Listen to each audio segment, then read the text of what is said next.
Come a little closer and lend me your ears. Don't worry, you keep yours while I keep mine.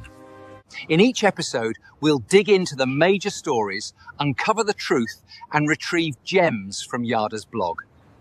We'll discuss what's right, bark about what's wrong, wag our tails at the thrill of discovery, and take you on adventures through the exciting world we live in today. So, fasten your curiosity leash and get ready. Right then, coming to you with another episode of the Yada's Vlog on a Blog. Tomorrow's news, disseminated today. Let's dive in. Let's do exactly that. So here we are. Boy, aren't we ever glad we're not in Caracas, Venezuela. Did you see the damage? We're going to see just a little bit of the aftermath here in Venezuela. Go ahead and play it.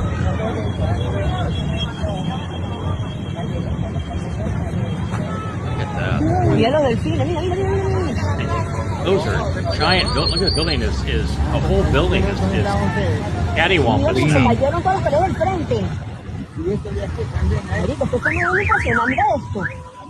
Ouch! That's really really sad. I'm sorry. You know, and Venezuela, it can't cut a break. It's had two Marxist regimes back to back. Went into a terrible downturn of poverty.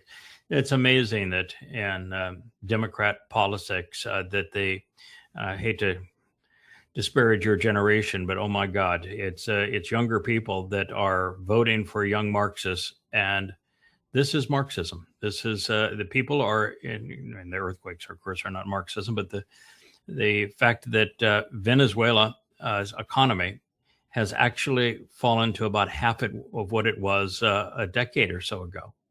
You know, Marxism is stifling, and they've gone from two Marxist regimes in a row to and poverty to Trumpian robbery, and you know, there's no way to recover from earthquakes like this, a 7.2 and a 7.5, because the only real economy they had was the oil. And now Trump is simply stealing it. He's the proceeds of the oil that is being extracted from Venezuela is going to bank accounts controlled by Trump in Qatar, having no benefit at all for the Venezuelan people. They've got nothing. He stole a country with the help of the U.S. military. I don't know that we can't not pin this on Marxism as well. Give me a second here.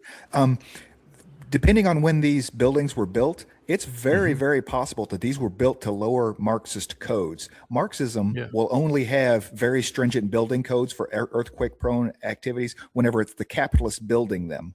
But whenever the Marxists are having to build the buildings, then it's just get them done and get people in them, right? Just toss them up. You know, if you look, what Marxism does is it takes everybody down to a impoverished level. And so if you looked at the Soviet Union, which I spent a lot of time in, the quality of the buildings, the quality of life under communism, Marxism, socialism is horrid.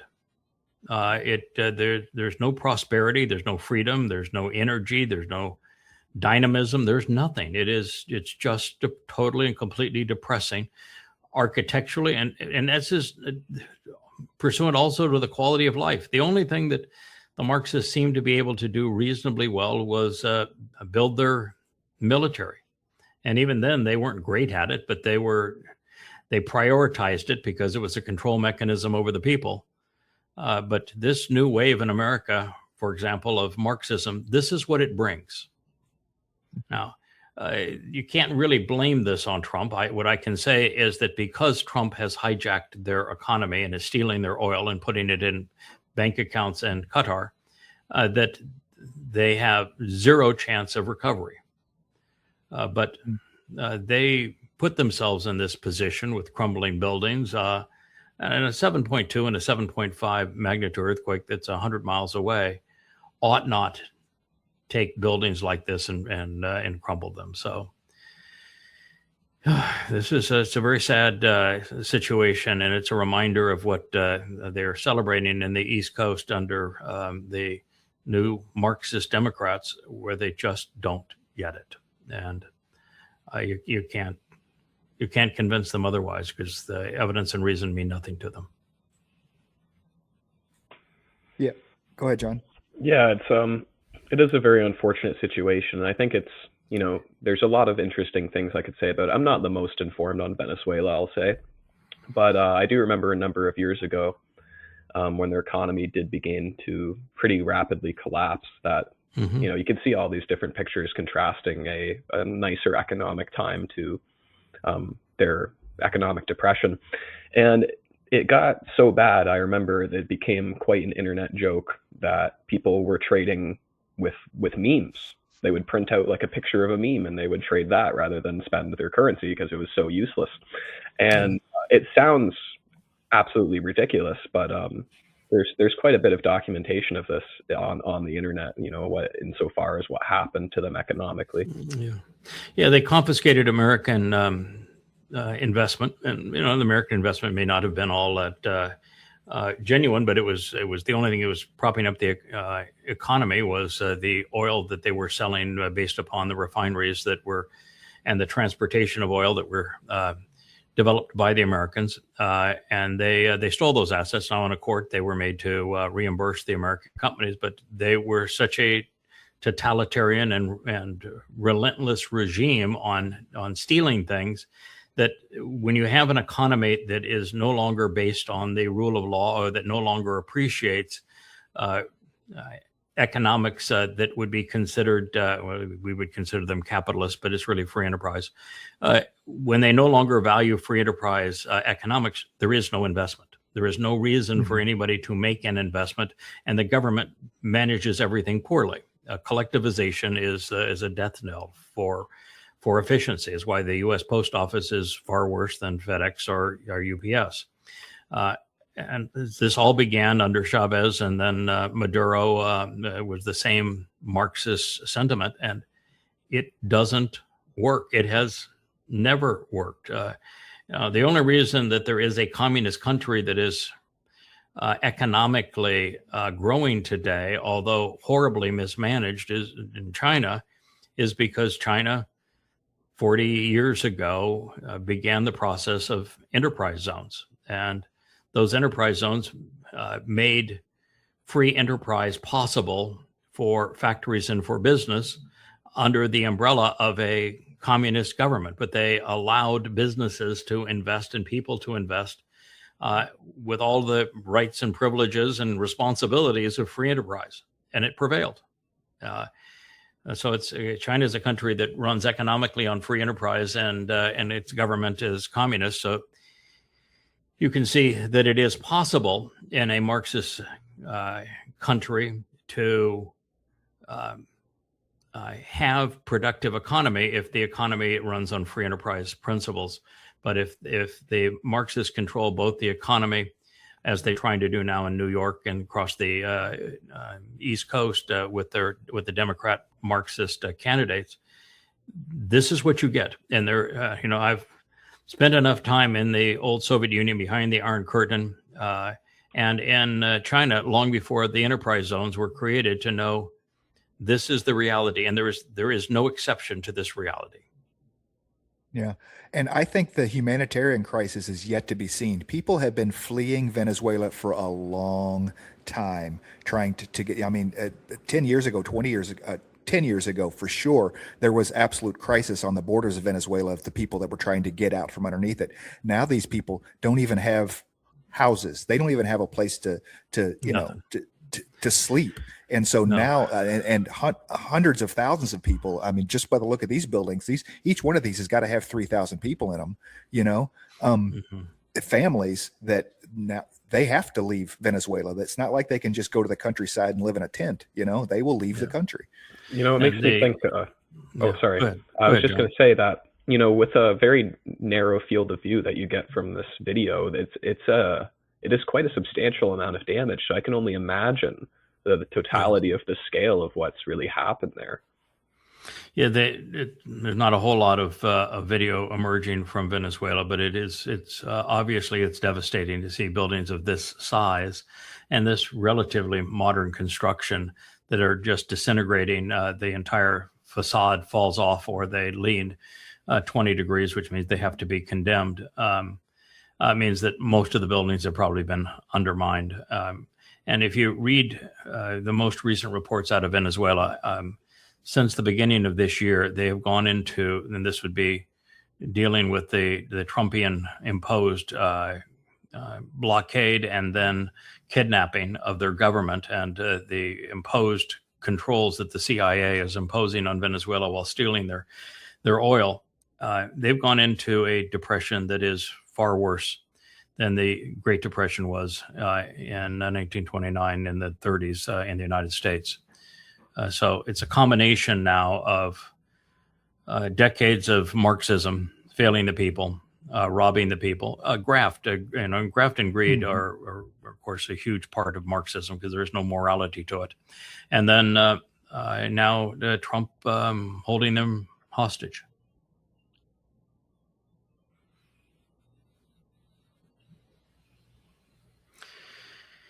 Yeah, this is a philosophical. I think it's Nietzsche that is the one that is saying that you shouldn't fear the man that has a library of books and reads them. You should fear the man that has one book, and it calls it a holy book and hasn't even read it. And in my view is that anytime somebody has a book that they call a holy book, whether they read it or not, the likelihood of them understanding it is about nil.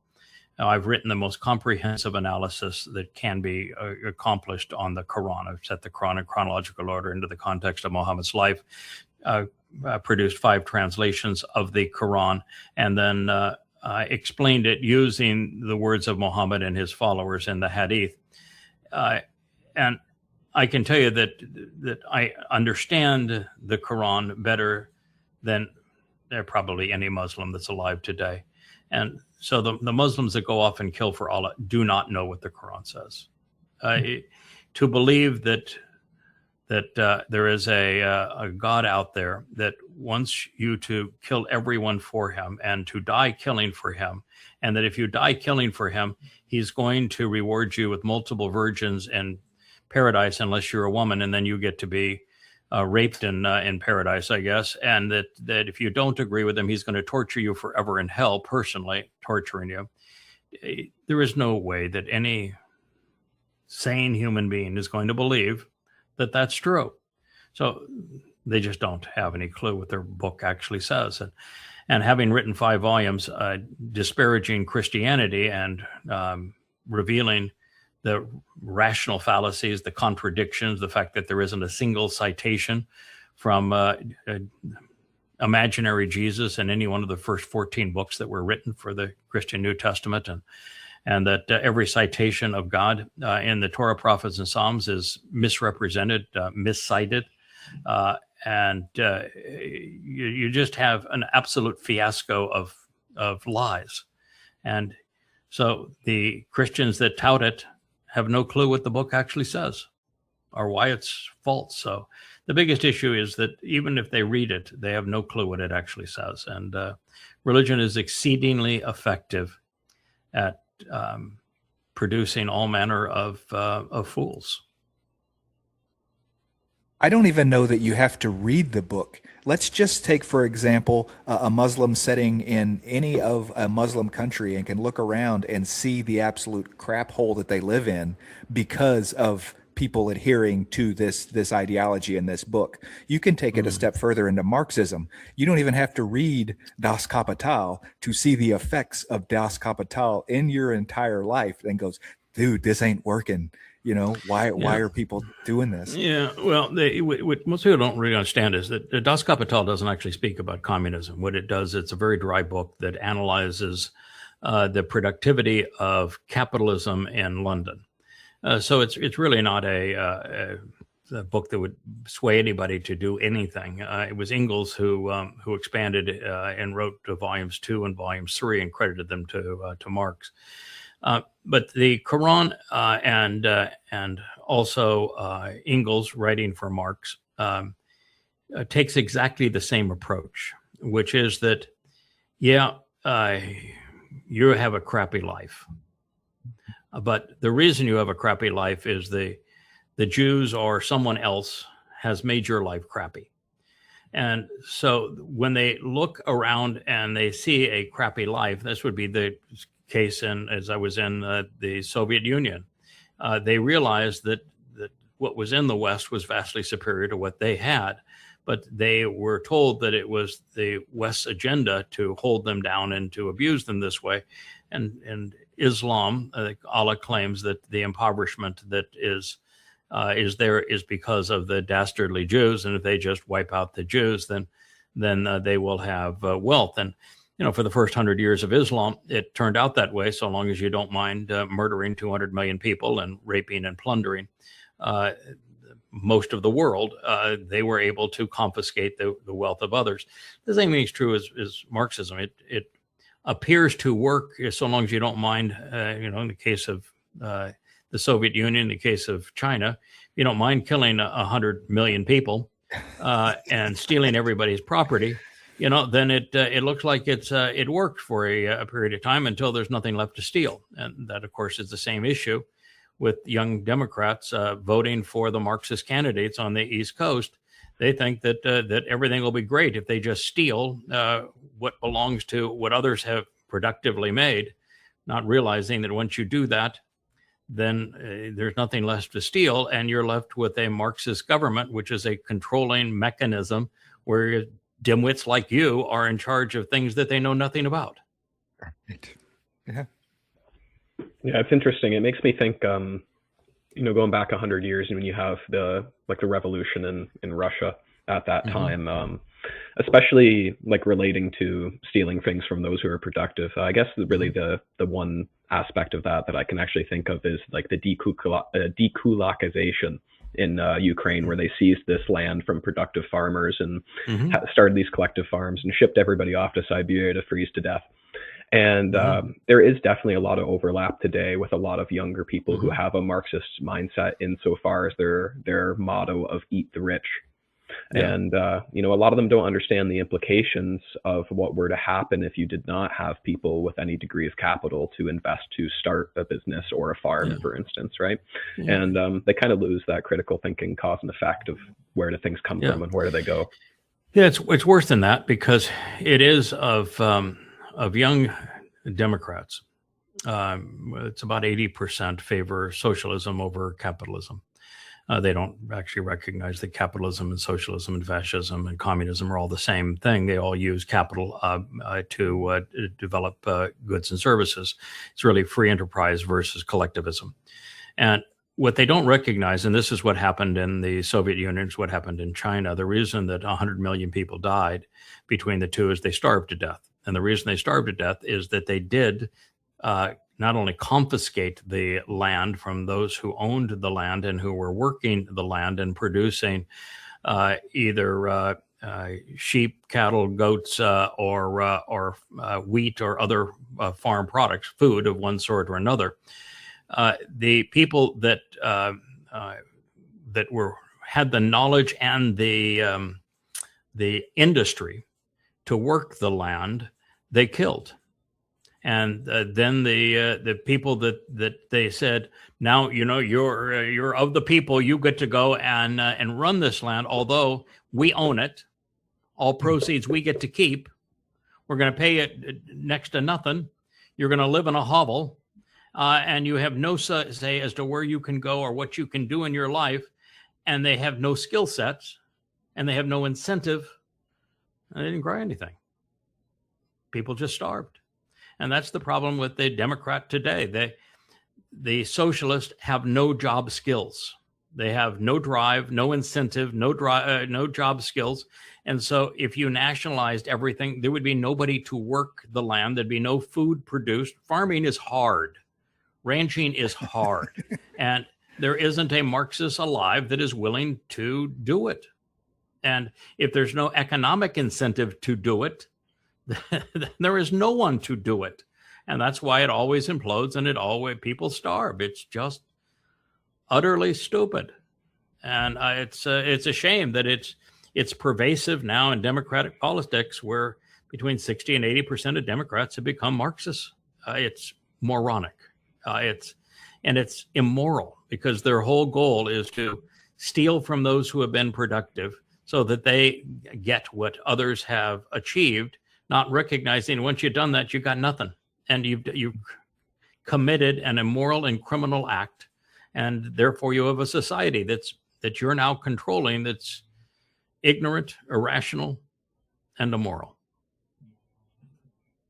No, that's just the truth. I don't care what people have to say, because you're not going to ever awaken the smiley faces of the Democrat candidates. And we're going to look at a couple of their election results that are being posted today.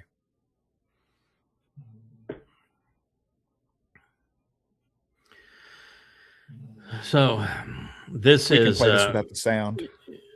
Just play just a little bit. You can play a little bit with the sound, but just a very little bit of it. Muslims believe that God is one, eternal, and has no son. Christians believe Jesus is the Son of God, while Muslims believe Jesus, peace be upon him, was one of the greatest prophets sent by God. Two faiths. Okay. The Quran doesn't have any original content. Has none. The Quran begins by copying the pagan religion of Muhammad's clan around the Kaaba. And every of the 5 pillars of Islam, all 5 are exact copies of the pagan religion that was practiced by Muhammad's kin around the Kaaba. So the religion of Islam is nothing but regurgitated paganism. That's not enough to create a religion that would fool a fool. So the Muslims then Muhammad began buying Talmud stories from rabbis. And the majority of the Quran is actually regurgitated and twisted Talmud stories that Muhammad bought from rabbis. And that's what gives it its veneer of religiosity. By the time you get to the end, Muhammad had killed every rabbi and every Jew within camel's ride of wherever he was, particularly in Medina. And so he couldn't buy Talmud stories anymore, and there was still a need to flesh out the Quran. So the last 2 or 3 surahs of the Quran, they plagiarize what's called the Gospel of Thomas. And so all of their claims are derived from the Gospel of Thomas. There is no mention of a Jesus, it's Esau. And Esau would be a transliteration of Esau, Jacob's brother. And what it says about Esau's mother is actually Miriam, the mother of the sister of Moshe. So it's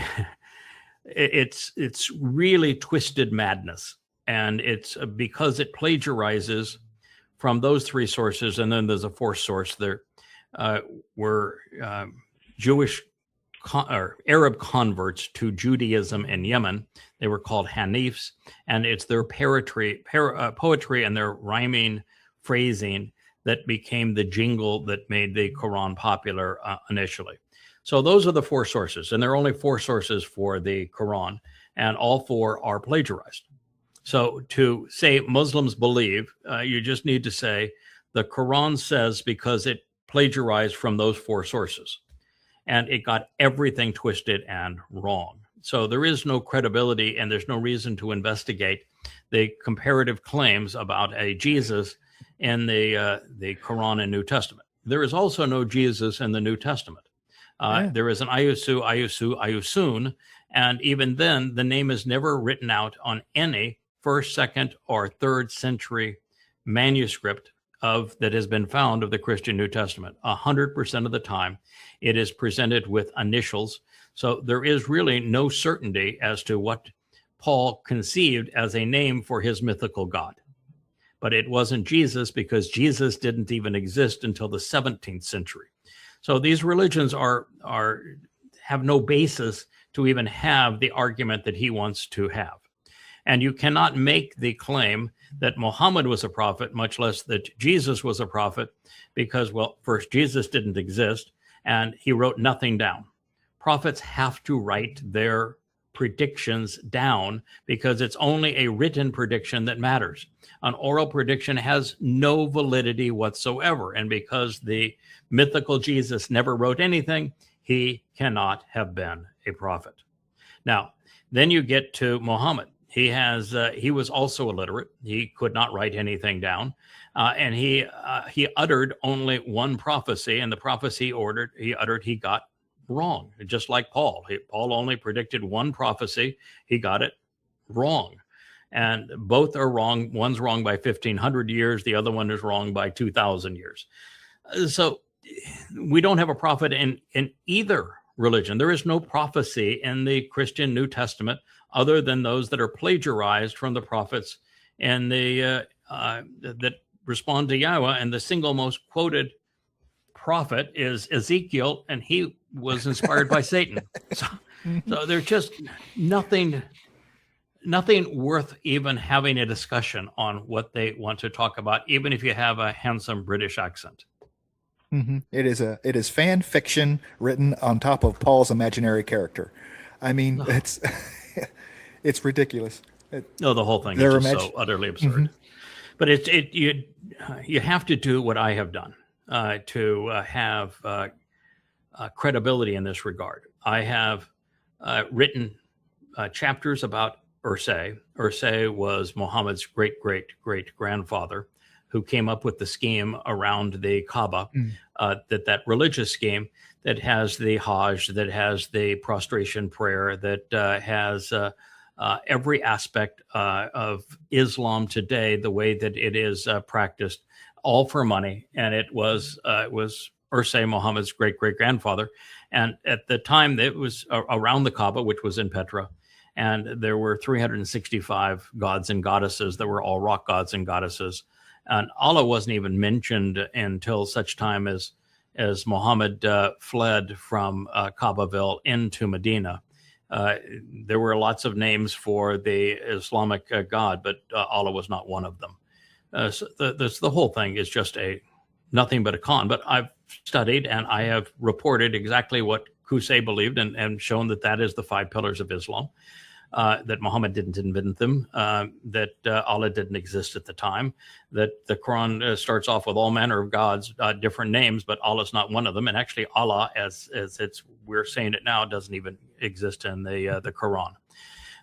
And then you have to study the book of Thomas, compare it to everything that is said in the later surahs about this Esau character. And you see that it's nothing but regurgitated book of Thomas, which was so insane that it was rejected by the early church, because it genuinely is. It's a dope trip. And then you compare the Talmud stories, and they're just taken wholesale right out of the Talmud. This is what the Talmud said, written in between 300 and 500 CE, 200 years before the Quran first made it to print, and they're exact copies. And so it's obvious, and the Quran is constantly complaining against Jews for the rabbis selling Muhammad these stories. So all you have to do is compare them. And then I've also done a study of the original Hanif poetry, came to understand how the Hanifs came to be known in Kaabaville and Petra, and then in Medina because of Tuba and the raids that transpired there, and the fact that it was a Jewish community at the time. And you compare what they wrote and how it was influenced by Judaism, and how the Ar-Rahman, that name that now appears all over the Quran, was a pseudonym that was given to the Jewish converts of these Arabs in Yemen. And so you can piece together the whole thing. It's not a mystery. It is the easiest book ever to disprove. Yeah, it's the whole Gospel of Thomas thing. It is the Bible all over again, or that's not the Bible. It's the people that say, "Oh, we found chariot wheels in the great Dead Sea in the right place, so therefore that proves the Bible's right." "Oh, we found these scrolls in a clay pot in 1945, just like the Qumran scroll, so therefore it proves that that these should be added to the Bible." And it's like, these things are not associative, people. They are disassociative. They are not the same thing. Yeah, they're mutually exclusive to some extent. Mm-hmm. Yes, God did not tell us in Debarim that the test to determine whether or not He inspired a work is whether or not it is found in a clay jar. With he gave another, us yeah. right. He gave us conditions that we should apply to a statement to determine whether or not he inspired it or not. And I applied those to the book of Enoch and showed no, it's not true. I applied it to the book of Joshua, not Joshua, but of who's the fellow that went into Nineveh. Sometimes Job? you get older, and I applied it to the book of Job. I applied it to the book of Ezekiel. And each time that you apply it to a book that doesn't have any viable, accurate prophecy, and what you find is that it's very easy to use God's standard to Jonah is the prophet. It's very easy to prove that what isn't true. And Jonah was not a prophet. You read Jonah and you realize that 90% of what he's saying is inconsistent with Yahweh's position on those same subjects. This was the same thing with Ezekiel. The position was, I have 25 ways to torture and kill Jews, and 2 ways to rape them, and then I want to destroy everything that is important about the temple and build this monstrosity, and then I want to take Yahweh's 7 annual feasts and I want to change them all. And it laments over how Satan was disrespected in the garden. It doesn't really take a genius, particularly since the 2 heavenly portrayals are purely Babylonian and astrological, to recognize this book is Satan's autobiography. So you can take even the first 6 chapters of Daniel, and it's exceedingly easy to disprove it. In fact, Daniel could never get history right. The book of Esther, same thing. It's historically invalid. You can't have a book inspired by God if the history is wrong. Ezekiel was huge because the Babel series that came out of that, Ezekiel was huge because so many people want to hang their hat on. I mean, Judaism hangs its hat on Ezekiel for so much. Mm-hmm. I mean, so much of the Revelation the is based on it. It's 37 citations of Ezekiel in the book of Revelation, and none of it's true. There is not going to be an Armageddon. There's not going to be a valley of dry bones. There is no Gog from Magog or Magog War or Magog Federation. Mm-hmm. There's not going to be a 3rd temple pursuant to the designs of the Copper Con and this monstrosity that's Trumpian in its scale. None of that is going to happen. The entire book is trash. And it doesn't mean that it's not useful, because Satan is very revealing. He incriminates himself. He wallows in it, talking about how he thinks he was disrespected by God and got a bum rap in the garden. And so it's a satanic confession, but for prophecy, no, it's not. It's interesting. I guess I have a question in this, because I might be mistaken, so I'm going to phrase it as a question. But is there not a section of Ezekiel where the person who is speaking in plain text basically declares that at one point they were one of the cherubim, and he talks about his descent from the garden, yes. right? Right? So it's like in when it's stated so simply in plain text, you would think that people would make the connection. Correct. But so it's very interesting in that regard that people have kind of just glossed over that for millennia. And it's obvious, because he's lamenting how beautiful he was. He was the tallest cedar, the most beautiful thing in creation, and how he was specifically wise and elegant and so far beyond the humans, and how he was one of the cherubim, which was on the wall guarding the Garden of Eden, and how he was treated improperly in his view. And then he equates himself to being the king of Tyre, and how Tyre is this noble rock upon which a glorious city was built, and that he was the everlasting and eternal king, and yet that was turned to rubble, and it was so grossly unfair to him. And then he perpetrates 25 torturous ways to kill Jews, and that he has 2 chapters that are devoted entirely to rape scenes. And he has 2 chapters devoted to aggrandizing the Babylonian constellations as gods. And it's so obvious that it isn't true. It is just astonishing that people believe it.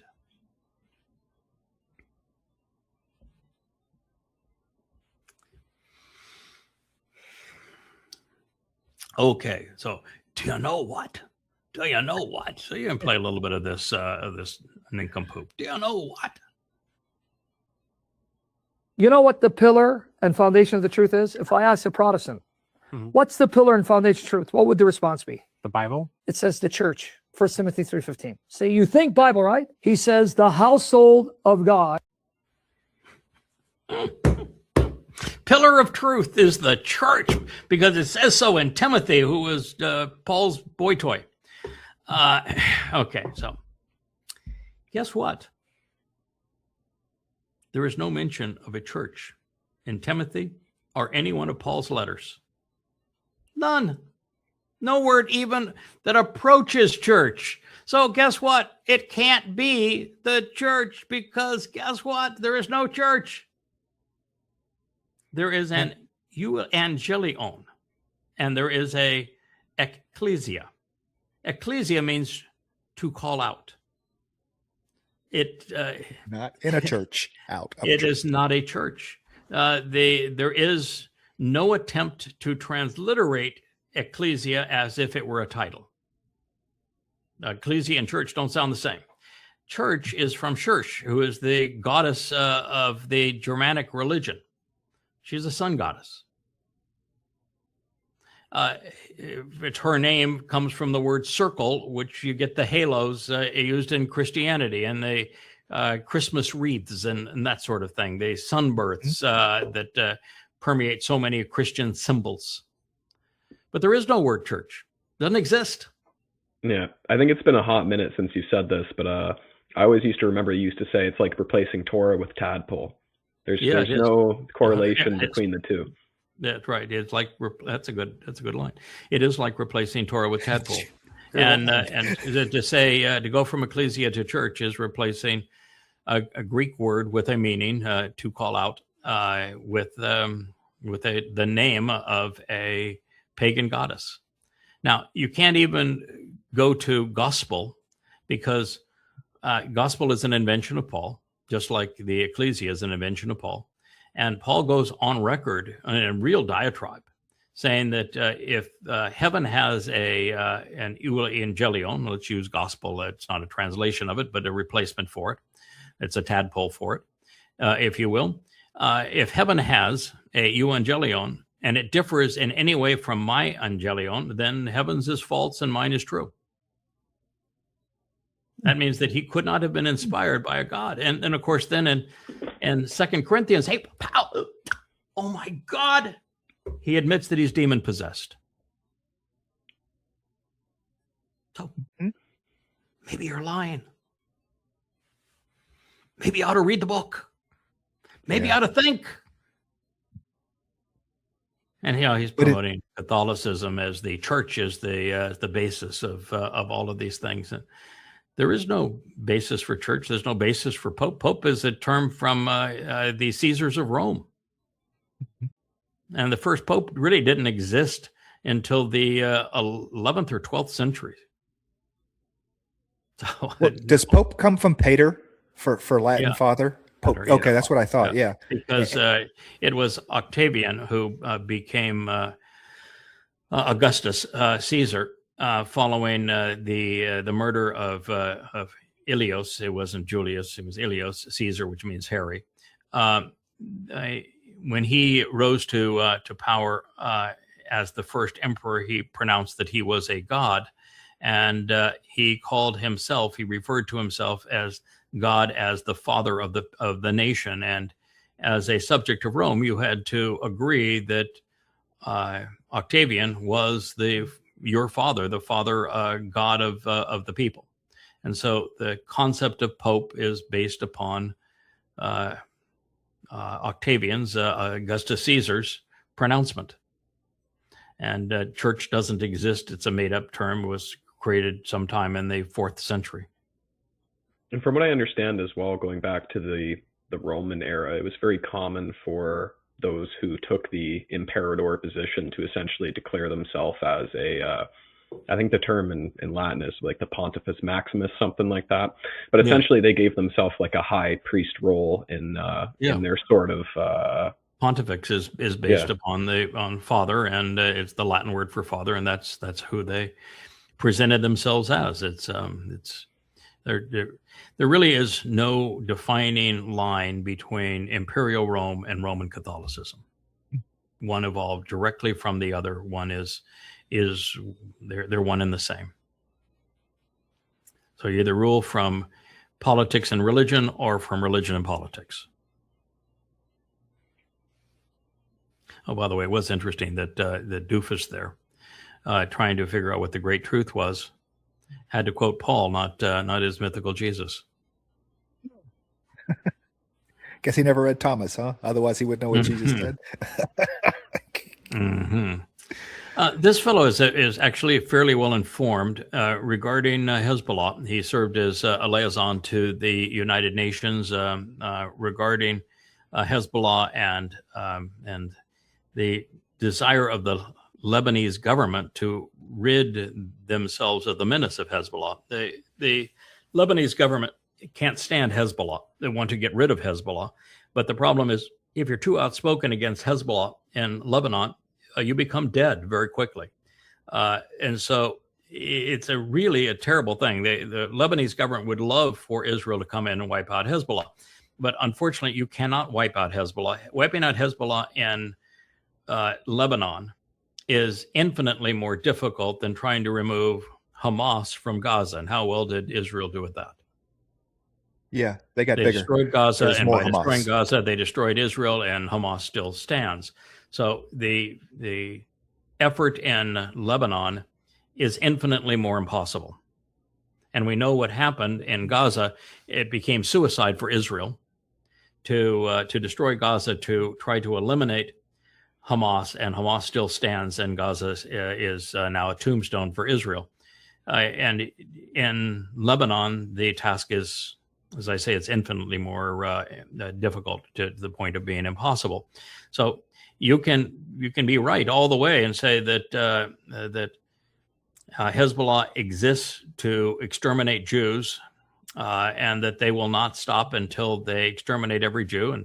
And he knows it's a jihadi organization. And I mean, this is what the Quran dictates. So my view is, since you failed in Gaza, and since you have no chance to succeed in Lebanon, then the best approach is not to continue to do what you have done that has failed and expect a different outcome. That, sir, is insane.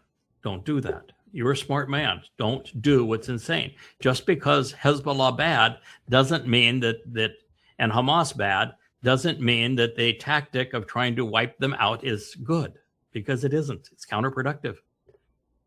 Learn who your enemy is. Read their playbook and deal with them on the basis of what causes Hezbollah and Hamas, as opposed to the guns and the weapons of Hezbollah and Hamas. You're way too far down the track. It's like going into a hospital and saying, I've got this terrible fever, and you've got some, maybe you got cancer or something, but it's just that your body's burning up.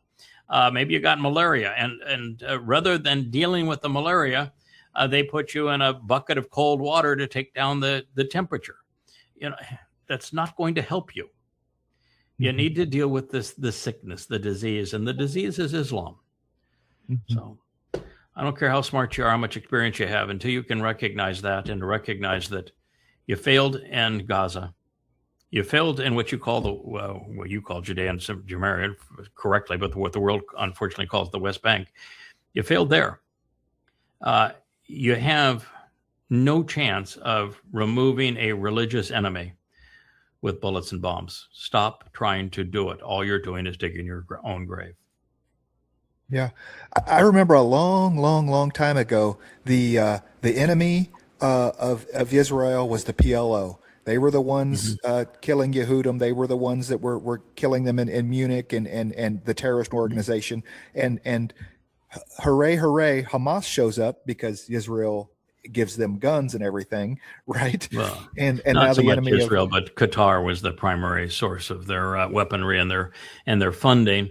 Unfortunately, Netanyahu made a tragic mistake, and this is just one of the mistakes that the people that don't understand cause and consequence or unintended consequence face, and that's been the litany of Netanyahu, is that he recognized that the PLO was evil, and they are. They're deadly. They pay to slay. It's a really horrible Islamic organization, whether you call them Fatah, the Palestinian Authority, or the PLO. All three names are still active, and their goal is the obliteration of Israel. And what he thought is that he could weaken them by funding a rival organization, Hamas, funded through Qatar, to weaken the PLO and Fatah. And they did. They took now the reason that Fatah, the PLO, the Palestinian Authority, doesn't have any more elections is they had an election in Judea and Samaria. Fatah would lose probably 4 or 5 to 1, and they had elections in Gaza, and the Fatah, the PLO, lost 4 or 5 to 1 against Hamas. Far more Muslims are fundamentalists than they are even would entertain being peaceful. And this is the difference between the two deadly Islamic organizations, but one is far more ruthless than the other. So Netanyahu's plan backfired. No surprise. Islam. It was never going to work. It was Islam. Never Islam. Never going to work, and it's foolish. And now he has destroyed Israel by trying to bomb Hamas out of existence and Gaza. You know, I get it. What the Muslims did on 10/7 was horrific, and you want to lash out, but there are better ways to lash out than to perpetrate total destruction over Gaza. That was foolish. You know, I guess I have a thing or two to add to this one. The first thing is that obviously fighting any kind of ideological enemy, it's kind of like fighting a hydra. You know, anytime you end up lopping off a head, you have more growing back right away, especially with Islam. And it kind of makes me think of a funny quote from one of our previous prime ministers, which was, if you kill your enemies, they win. And in the case of Israel dealing with Gaza and the way they have in Lebanon, it's definitely proving the case in that way, that they're only hurting themselves by acting the way they are. And I guess the second point that it kind of makes me think of is that the West has been kind of treating the Islamic nations much like the Eastern Europeans treated the steppe hordes like 800 years ago or something like that. You know what I mean? They would make friends with a clan, and they would trade with them, and they would have that clan harass other clans so they didn't join together into one monolithic, you know, like a Kublai Khan kind of situation. So it is interesting insofar as how the Islamic nations have been treated in a similar way by the Western nations. And we're kind of seeing how this is all playing out, and it's obviously going to come to a head very soon. Yeah, it's really interesting, too, to see, again, it's the younger Democrats in particular, but there's a lot of young Republicans now that have the same problem in America and certainly throughout Europe, too, in youth, where they want to hold up banners of free Palestine, and that's their decree, when, in fact, there is no Palestine. There are no Palestinians. There have never been a Palestine. There have never been Palestinians. And what the claim really is this perpetrate genocide against Jews is what the claim really is, and yet the very Muslims that are there are the ones that perpetrated 10/7. They've been perpetrating genocide and apartheid against Jews and the world for 14 centuries. And you have 55 Islamic countries that are grotesquely advancing apartheid and who have perpetrated genocide since their beginning, and that in the first 100 years of this religion that you're promoting as a Marxist, they murdered 200 million people. They treat women as trash, and they have sponsored 50,000 terrorist attacks in the past 25 years. And your head is so far up your tuchus that you're promoting this, and you think you're moral when you do it. It's just so ironic, so moronic, so ignorant, and so grotesquely immoral that you lament for what's happened to humanity, particularly with these last 2 generations.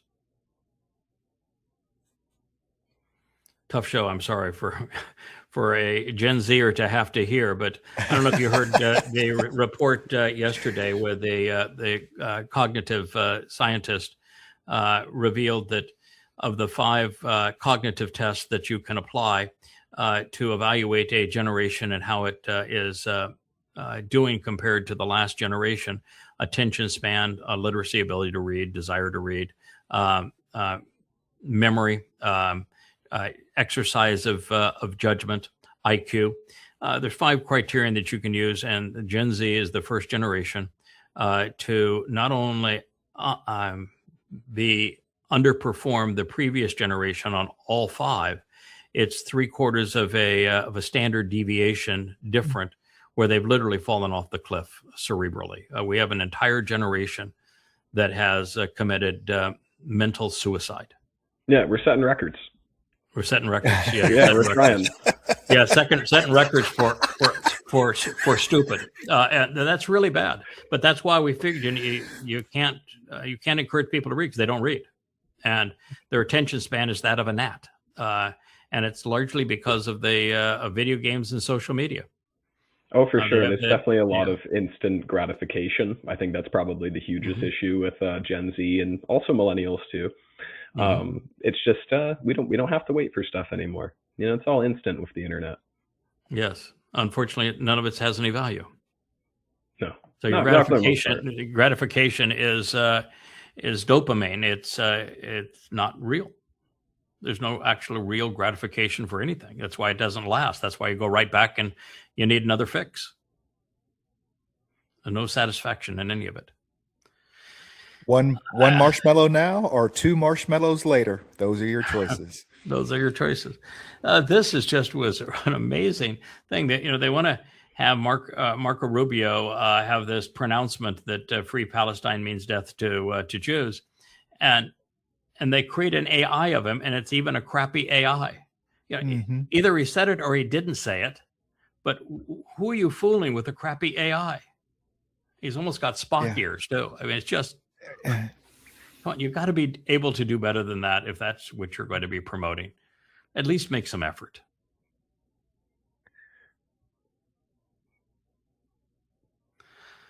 This is just sickening. And it just makes you want to puke.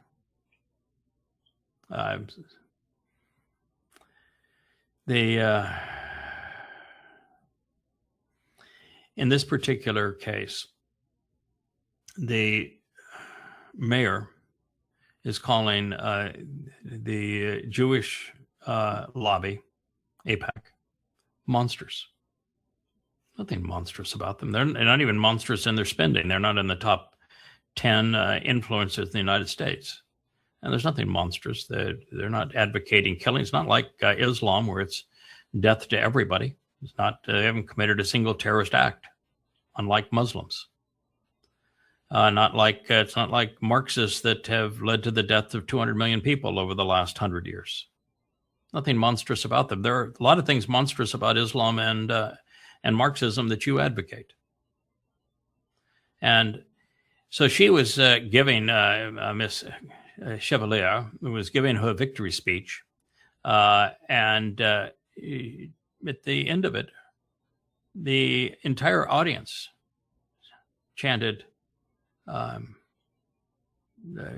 chants to Palestine, free Palestine. Why? What does that have to do with politics in New York? Free Palestine. I mean, what in the hell is wrong with you people? First of all, there is no effing Palestine. There never has been. It's an ethnic slur that was promoted by Hadrian as he was slicing people to death and roasting them alive. And it's only remembered because the Brits are anti-Semitic and they were the perpetrators of colonization, and yet you're reprising a lie of Imperial Rome that was a savage civilization and the Brits. And it's an absolute, utter lie. There is no such thing. There are no such people. And this is your political agenda? Good God, you're stupid. America can't be saved and doesn't even deserve to be saved. Yeah, I would like for Netanyahu to offer I don't know, because AIPAC has all this money and influence. They should give like a free expense, all expense paid round trip ticket tours of Gaza. You know, Yeah. Hey guys, you want a free Palestine? Let's let you guys. We'll take you into Gaza and let you tour for an hour or so and see what's going on there. If you survive the trip, take this woman into Saudi Arabia. Mm-hmm. Oh yeah, let's go someplace nice. StreamYard Dubai. For me. I don't know if it's on just my computer, but the StreamYard completely disappeared. Maybe it's just my machine that it went bad, but I'll let you see if you can bring it back. But maybe we have a timeout on this laptop or whatever. But it's pretty hard to do this show without being able to see the show. But it is. There we go. We've got it back. But it's just a tremendous travesty that you could have a nitwits fanning the flames of nincompoopism and making this a rallying call for a Muslim Marxist in New York. I cry for America for what it once was, because it is no more.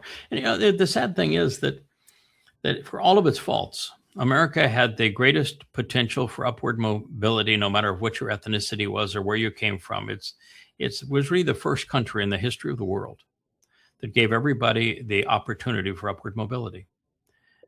Because of the caste systems that were pervasive in all the rest of the world, it was never possible until the American dream. And it has even today, with all of its flaws, it has the best justice system in the world. And it's had the most dynamic economy and productivity in the world because for the longest time it promoted free enterprise. But these nitwits are the antithesis of that, and they're promoting everything that is the enemy of what actually made the country remarkable, made it for the time, it was the greatest place for freedom and upward mobility and prosperity and ingenuity the world has ever known. And you're gleefully destroying that because you're stupid, because you're selfish. And those who vote for them, you can go to hell because that's where you're going. And I'm not just saying that literally like you're going to Sheol. Most of you are just too stupid to have earned a trip to Sheol. You're bringing hell upon yourself. Well, Sheol's going to be a very political and religious place. It's not just Paul that's going, right? It's going to be the political leaders that are promoting this death to Israel. Mm-hmm. They're all going to Sheol. Mm-hmm. Absolutely. I'm talking about the ones that are just ranting in the audience. Oh yeah. It's interesting. When I was younger, and last time I was on the show, actually, we kind of talked about the rise of political correctness, right? And I'm sure it's always kind of been around since before I was around, but it kind of came to a head and it's evolved into all these things it is today. And I guess what I'm trying to get at here is that there's been, at least from when I was in high school, I witnessed a lot of performance activism, where it's a lot of people jumping on the bandwagon of what's popular without actually understanding what it is. So long as there is a cause to fight for the unknown end of being progressive. I don't know what we're progressing to, but we're progressing somewhere, right? And everybody just jumps onto this bandwagon and goes for the ride. And a lot of people aren't looking at where this train ends up heading. Yeah, it's regressing is what it's doing, and that's where it's headed. That's a picture of Venezuela today. That is what socialism, Marxism, communism brings. Well, we standing in line probably for food. Yeah, we in the United States have very much the same thing. The difference is that people get their food on a little card, and you don't know who they are when they go to the store to buy the food. If we were to take everyone on welfare, And I just mean food welfare. I don't mean the corporate welfare or anything like, or Medicare. Everyone that was taking food welfare, the lines would be around the block to the stores if they had to go to one place to get their commodities like they used to. I mean, it hides. How many food stamp accounts there are? You know how many that are on the government? 200 million. 200 million. Well, there are 80 million accounts. I don't know how many people are affiliated with those 80 million accounts, but you would assume that most accounts have 2 or 3 people affiliated with them. So you're up well over half of America is on the dole and receiving food stamp assistance. That's crazy. That's like double Canada's population. Yes, I would say that on the island that I live in, it's probably 90%. That if you were to eliminate the SNAP card, the food stamp card, you wouldn't have a grocery store that was operable. Mm-hmm. Yeah. And why they think that is an intelligent thing to do, it's beyond me.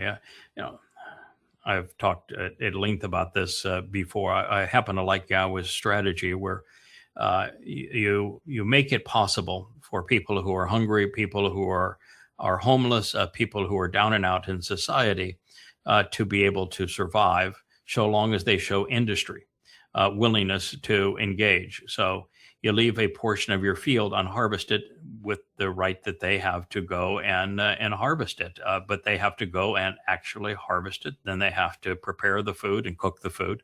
You leave wood available so they can make a shelter. You leave wool available so they can weave clothes. You make it possible for people who are down and out in society to survive. And, my view of everything that the government does, it's just backwards. You ought not provide housing, but you should, in a community with people that are down and out, provide wood and nails and wherewithal to build shelter. And you should have health facilities that will take care of a broken arm or or give you antibiotics for a bacterial infection. But they're not going to give you a quadruple heart bypass or treat you if you are diabetic and 200 pounds overweight. And they're not going to spend $10 million to prolong your miserable life from 80 to 82. That's the way it ought to be. And we are so far from that that we have a bankrupt society. We were able to spend more than we earned because of the petrodollar, which is something that Trump has now destroyed. So you might as well I'm kind of against free antibiotics. The reason we have tuberculosis resistant strains is because they would give the antibiotics to the homeless people and they would only take a few of them and not take the rest of the antibiotics. And now you have tuberculosis that is antibiotic resistant. I mean, it's like, Yeah, I believe that you have to have enough compassion to help people that are in a bad way, and that biological and bacterial infections have means to treat them, and we ought to be treating them and ought to be healing people that are down and out so that they're not suffering, and particularly children, and particularly people who are ill or injured for no reason of their own, and have kitchens that we have people that are harvesting food and delivering food and preparing food and serving the food and cleaning up in the kitchen that are the beneficiaries of that. I think that if you don't extract industry from people, you destroy them. It's why God was so insistent and remains so insistent, and why it's such an integral part to the Eden experience that no one has ever understood previously. But if you don't work to make a contribution, sure, could God have done everything that man needed so that man didn't need to do anything? Yeah, he had the ultimate food stamp program. He had the ultimate housing program. He had the ultimate welfare program. But when you do that for somebody, you destroy them. You make them completely dependent and uninteresting. A dependent is like having a parasite that is sucking to you. There is nothing beneficial about it. That's what happened in Eden. God said, this is not going to work. That's why he booted us out of Eden, and why we're back in this situation. He wants to find people who are willing to actually work, to make a contribution, to make life better, to make the relationship better. It's the thing that all of these feel-gooders and progressives got wrong. You destroy society. You do not make it great by redistributing wealth and welfare and food stamps and housing assistance and all this kind of thing are actually wrong. There's a better way to go about doing it. And we unfortunately have leaders that don't understand really anything that's practical or useful. Yeah, I'm all for giving away free eggs. Okay. The difference is that I'm not going to bring them to you and cook an omelet. Okay. No. You want to come to my place and get my extra eggs? I got 5-gallon buckets. I'll give you full of eggs. Okay. But I'm not going to drive to your house and cook an omelet for you. So yeah, it was kind of interesting this doing the story of Ruth and Boaz, and Boaz was the most amazing line ever. Boy, she totally submitted herself to Boaz. She just said, "Oh my God, after a whole life of struggle and of never being understood, never being appreciated, I finally have a man that gets me, and he's going to protect me, and we're going to do marvelous things together." And she just falls at his feet. And but rather than although he says, "Okay, now that you've mentioned all of this, you come right over here, and I'm going to take care of you." But the fact is that by surrendering to him, he actually ended up surrendering to her, where he is saying to her, you stay here in my fields, you drink my water, you stay here in my houses, you have my food, my people are going to protect you, no one's going to harm you, no one's going to insult you, you have total and complete protection here. But he wanted to encourage her to do the work, to do the gleaning. And then to make certain that she would be successful, he actually told his harvesters, I want you to take some of the barley that you have wrapped in omers for transport, and I want you to unwrap them. I want you to make this an exceedingly productive experience for her, because she's been here now for 12 hours doing the work of gleaning. We're going to make certain that this is a positive experience. She's going to go home with grain, but she winnowed her own grain. She did the threshing of her own grain and left with 6 gallons of grain, which she carried back. But the whole idea was she went out early in the morning to the field and was gleaning, which means she was only picking up what the harvesters left behind. And he respected that. But that's the difference between, are you going to work or you're not going to work? And that's the reason why when she fell and said, why is it that you're respecting me? And she actually refers to herself as a nakara, female observant foreigner, and him as a nakar. But why are you doing this to me? And he made it really clear. He says, because Yahweh is going to finish and complete your work, and you're going to be rewarded because Yahweh is going to finish and complete your work. So it's an interesting thing that he understands that she was there to work on behalf of Yahweh, and that collectively they were going to do God's work. And it is W-O-R-K, work. That's what socialism destroys. Because what did she do at the end of the work?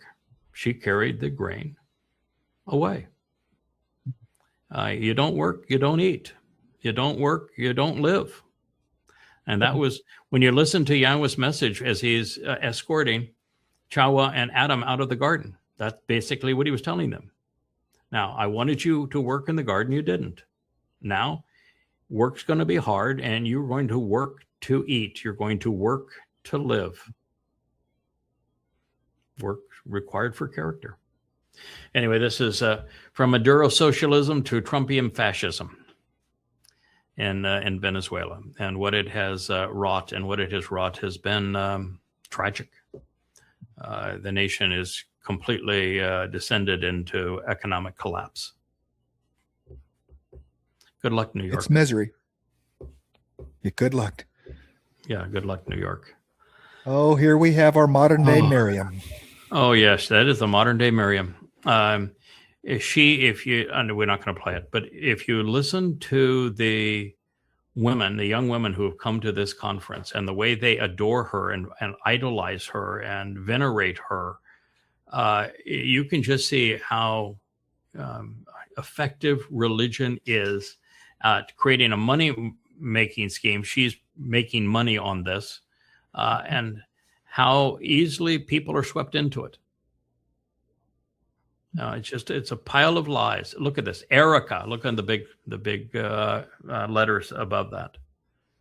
Erica, and they're venerating her. Is this Charlie Kirk's widow? Yeah. Mm-hmm. Okay. Yeah, Charlie Kirk was scum. I mean, Charlie Kirk.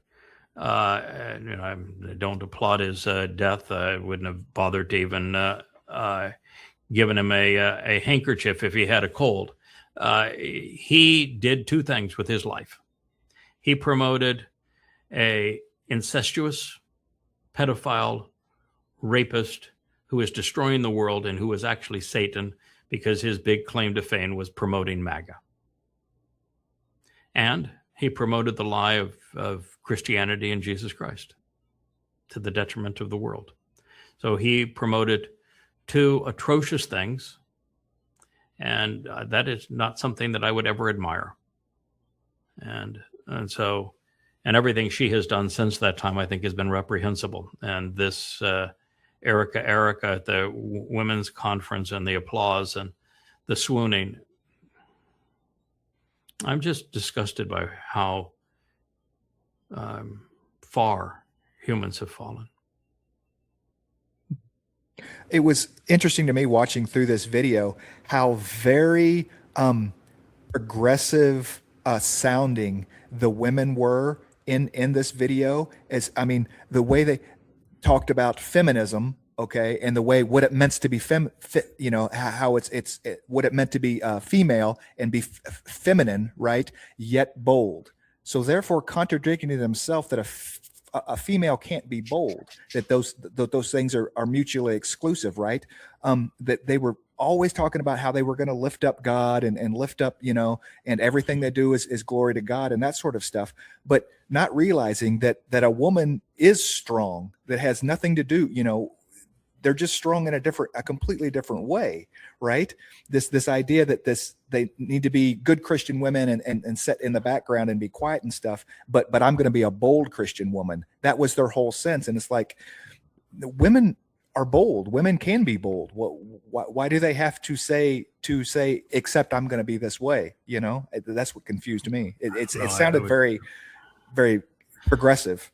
I am so disgusted by the lie of Christianity, and so disgusted by the influencer money-making schemes that integrate religion and politics. That all I see when I see something like this is scam, con, perpetrating lies, and it just every ounce of it I find revolting.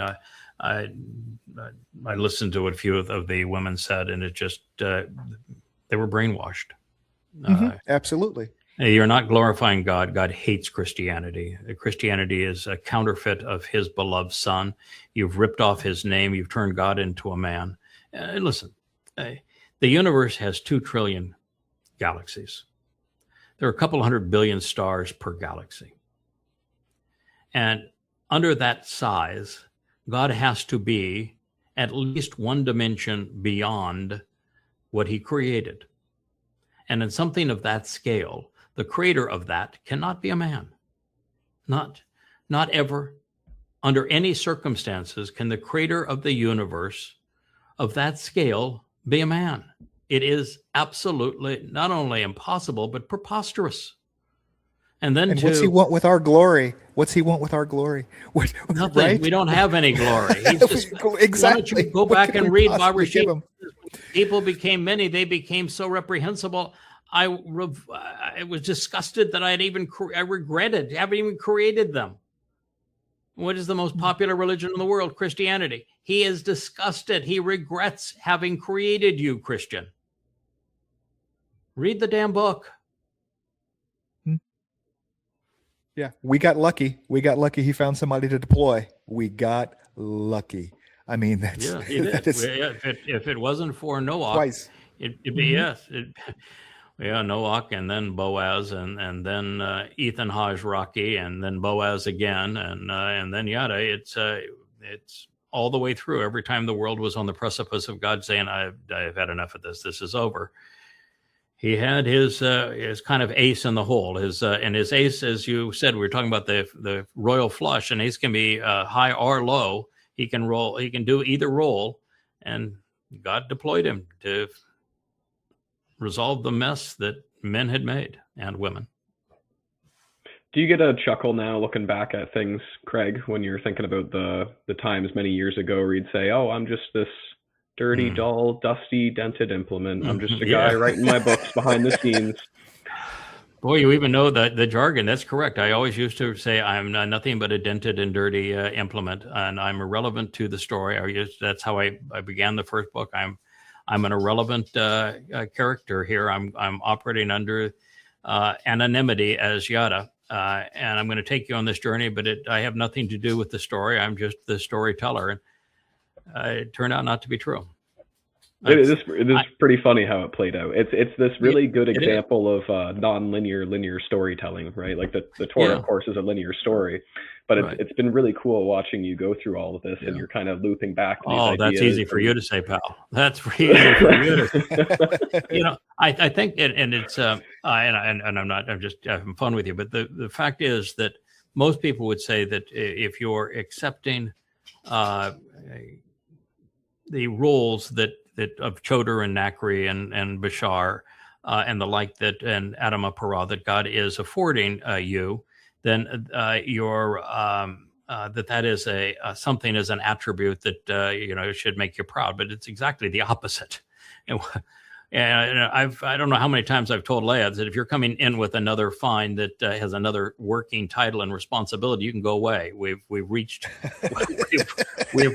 we've reached the end of that. It's just too much already. And with each revelation, it became more difficult and more responsibility.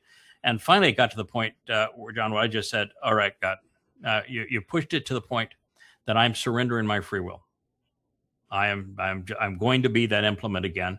You can do and say anything you want to do and say, I'm here to do what you want done, but I'm just here. I'm relinquishing my free will. I'll use me as this tool because you pretty much put me in that spot, and I don't want to screw up. So here you go.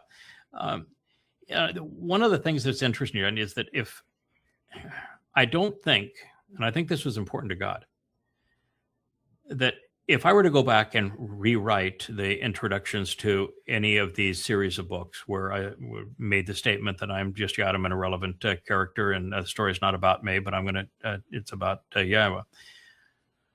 I don't think I would rewrite them, even though I know different now. I would not rewrite them. And the reason I would not rewrite them is that you have to start the journey someplace. Mm-hmm. It was the appropriate perspective for the time. Yes, and it's even the right perspective for the purpose that picks up any one of these book series. They can't start and coming home 5 and 6. You just can't start there. You can get there after reading 40 books, but you can't start there. I think it's appropriate to say I'm an irrelevant character. In fact, I think that wanting to be anonymous, enjoying being anonymous, made it possible for God to expand this series of responsibility.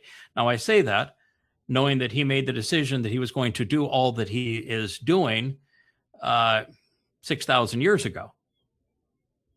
So I'm not so sure, but maybe he just said, all right, I've got a personality that's going to work in this regard. He'll take the responsibility to do what needs to be done. And the thing that was so amazing yesterday is we were presenting the images, really horrible images, but of the what people would call Noah's Ark. It's the Teba as a vessel of insights, which by itself is quite an insight. And as we were doing it, it's something that has just never, ever crossed anybody's mind. And that is with all of the characters in the story, all demanding proof. They all demanded a sign. Noah didn't ask for one. And Noah was given the most difficult task of all. It was a 40-year project to build a ship in the middle of nowhere with no help. And he didn't, God said, okay, it's time to build this. This is what we're going to do. And he said, okay, let's just build it. And that's the opposite of Gideon, right? The opposite of Moshe. Mm-hmm. So it is it's very clear that most people want a sign. And, I just watched a long video on what they call Elijah, but Elia. And boy, they ever butchered that story. But the fact is that, there were times where he was really questioning who he was and what he was doing and why he was doing it. And Noah never did. Mm-hmm. And what that says is there is no chance that Noah was just some guy hanging around in the woods that God said, I'm going to talk to, I want you to do this. He just did it. And that means that God knew him and he knew God, and they had a relationship that they had developed over a period of time, because Noah is Chinook and the names are the same. And matter of fact, it's they're actually written the same, Noah and Chinook. And so it's becomes really clear that all that's the case. And I even did go into my own life, this life, where I was within a week of 9/11, and God reaches out to me and said, "This is what I want you to do." And I didn't know his name at the point. I'd walked away from religion and politics, and I had a free schedule. I'd also walked away from business, so I was reasonably free. And he said, "This is what I want you to do." I never once said, "Well, you're going to need to prove yourself to me." Didn't even dawn on me to ask for that. What I realized just immediately is I'm hearing God talk to me. He's asking me to do something. I have objections and concerns, because what he asked me to do, no one had ever survived, and I had no qualifications for doing that job. So I made it very clear. Okay, what do you want? It's fair. Ask. And I figured, okay, well, I'll go ahead and ask. And when he gave me the answer and it was sitting there in my pocket, I said, "Well, that's a pretty clever trick there." And what I did is I just went off and did it, recognizing that if I had imagined it, it wasn't going to work. And if it was as real as it seemed to be to me, then we'd be where we are now. That's very interesting. That's sort of Noach's. I'm sure that Noach's deal, and I'm sure in my case, this is the seventh deployment. T with terrorists is a pretty good sign, though. I'm just saying. Yeah. T with terrorists is a pretty good sign. I'm just gonna.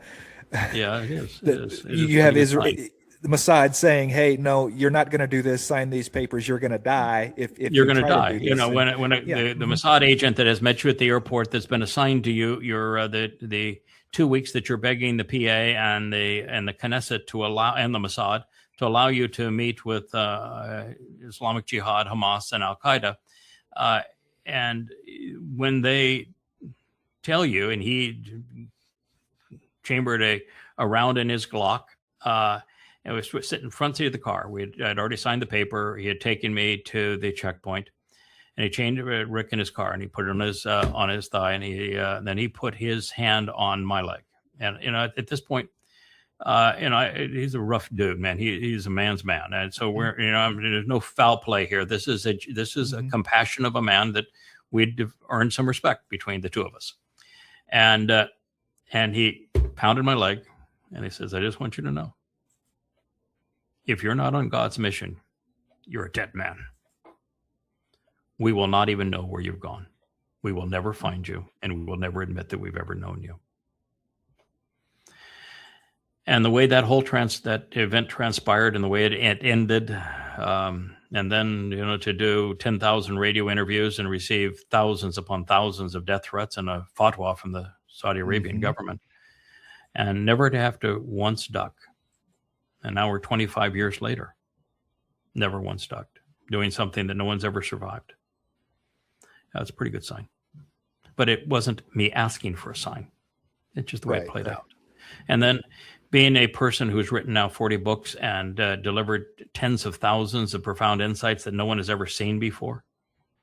And some of those insights are really profound, transformational. Mm-hmm. Some of the most profound insights in human history, and I have tens of thousands of them. Pretty good sign. So yeah, it's a strange path to have gone on this, and then to read about yourself and all the different lives that you've lived. I'm translating Boaz and Ruth, and I'm reading it to Leah again this morning. Every morning we go through, I do a read of what I translated the previous day. We just giggled. Said, that's exactly us. That's what I said to you. That's what you did. It is literally not only our lives and our attitudes, but it's exactly what we said. So you go, oh my God, this is really weird. Yeah, there's a certain degree where it starts becoming very meta. Yes, it does. Yeah. You're caught into a web of your own, where you see yourself and all these different lights, and then there are times when you begin to feel the memories coming back, and then you're seeing future memories. It's a real interesting experience, but that doesn't happen until you're very, very far into it. God's very clever in this regard. He with each life, you always go into it with what you need to know. And then it's your responsibility to develop it from there. And that is the proof statement. If you were given everything from the get-go, then you're not proving anything. That each of the lives are just a fake. It might as well be the garden hoe, if everything is done for you. And so you go in with what you need, and then he's relying on your attitude and your aptitude, your character, to take it from there, because you've been deployed, and each time you're consistently deliver what needs to be done. And he just knows instinctively that he can make it happen. And then, he lovingly cheats. This time there's 7 spirits of YAHOWAH. I would say that's probably not normal. Yeah.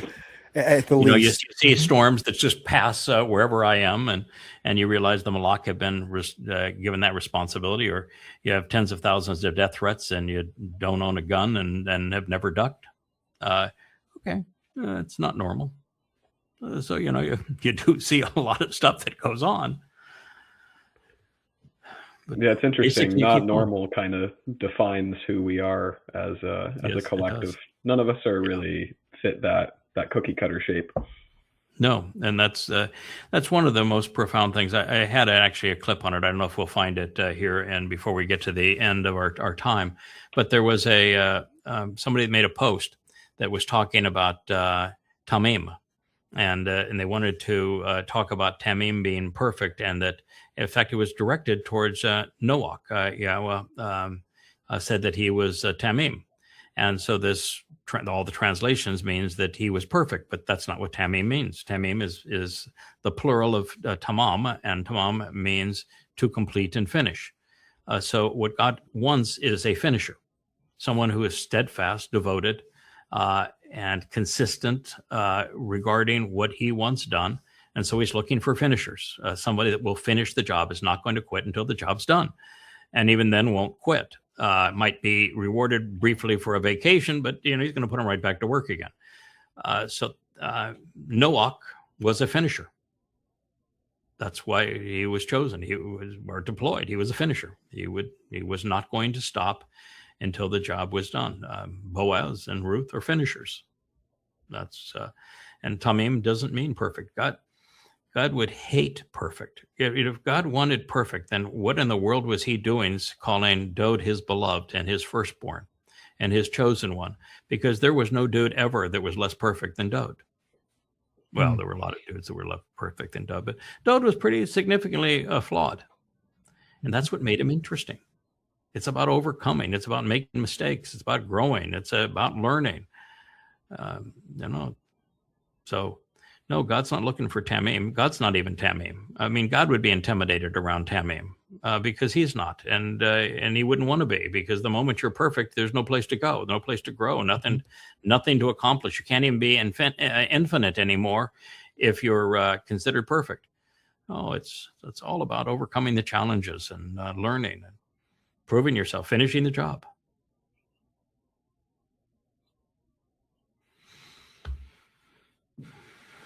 Oh my. The apocalypse, or whatever they want to call them.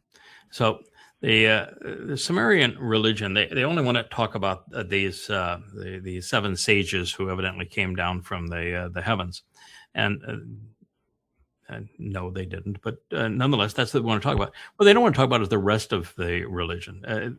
That is the most whacked out religion ever. That religion basically says that there is religion for the kings, but for the common people, your miserable life now is going to be replaced by a miserable life later.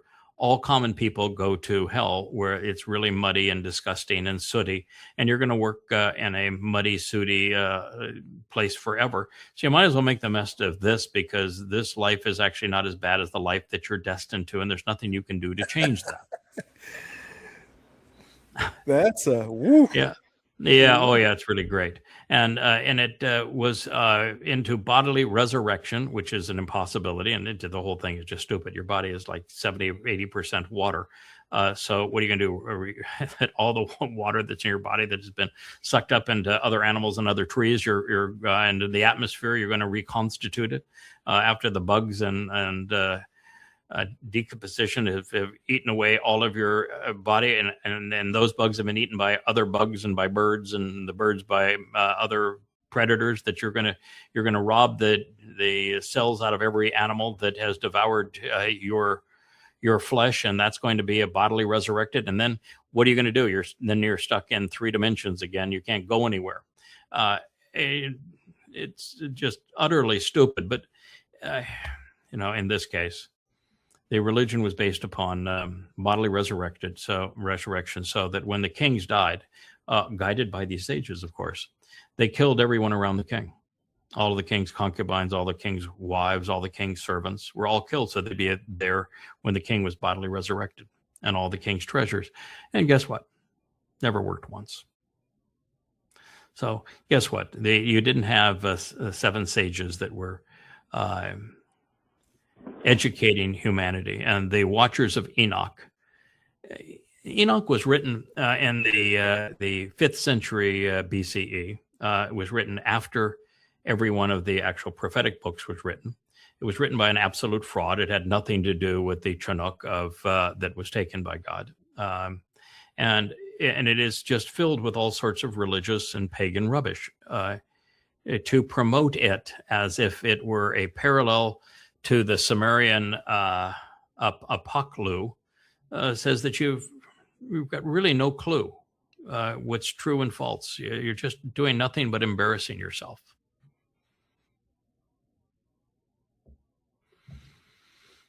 What else do we have there, Captain, as you're trying to drive this here? So, is this a real Marco Rubio? No, this is the real picture of little Rubio. He says, we're going to give democracy every chance to work. You can see the hollowness now behind his eyes. You just see the whole thing is sinking in. Imagine an American politician representing Trump saying, we're going to give diplomacy every chance to work. A year and a half ago, when you bombed Iran, you were negotiating with them.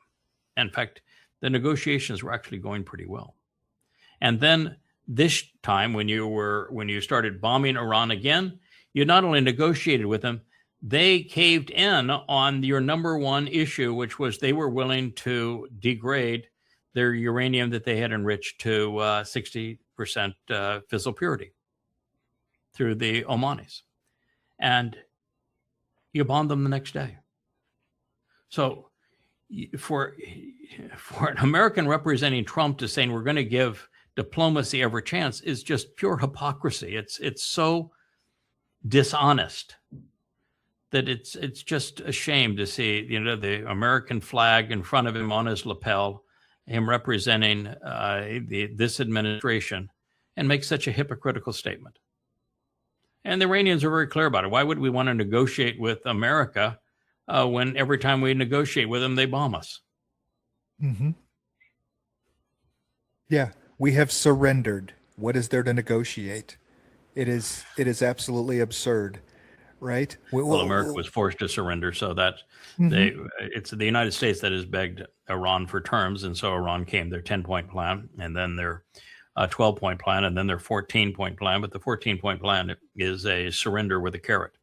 It has one carrot, which is a reiteration of something that Iran has said for the last 25 years, which is we're not going to build a nuclear bomb.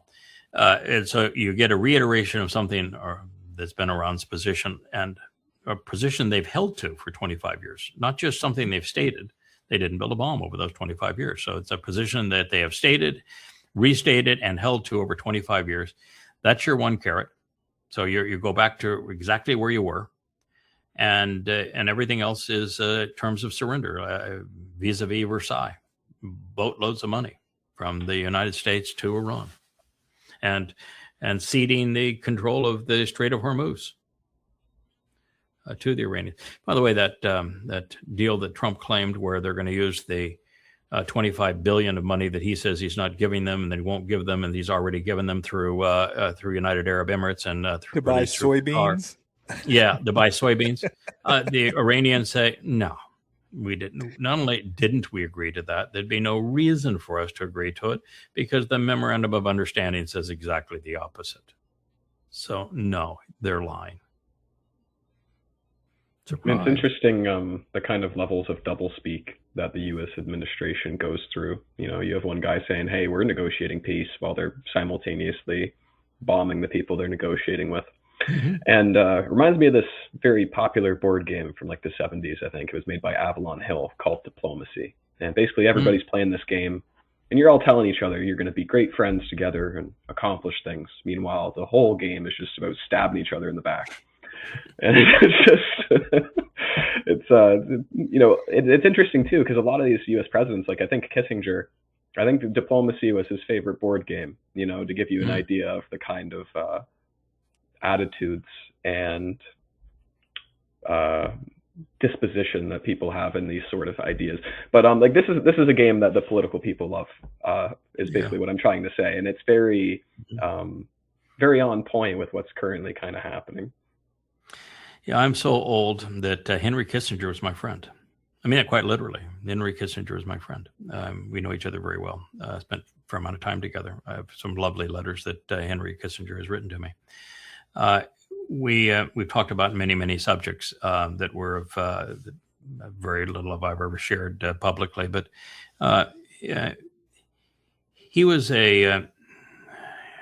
interesting in that he is one of the very few people that we know of in the modern era of recorded voices that had a voice that was so distinct that you could hear two words and you knew exactly who it was that was speaking. JFK was one of those individuals. Martin Luther King had the cadence that was unique to him. But Henry Kissinger was spectacular. One of the people that I knew quite well, I spent a fair amount of time with him too before I rejected Christianity, was Billy Graham. Also had a cadence to his voice. A spoken voice can sing. I mean, most people think that there are singers and then there are speakers.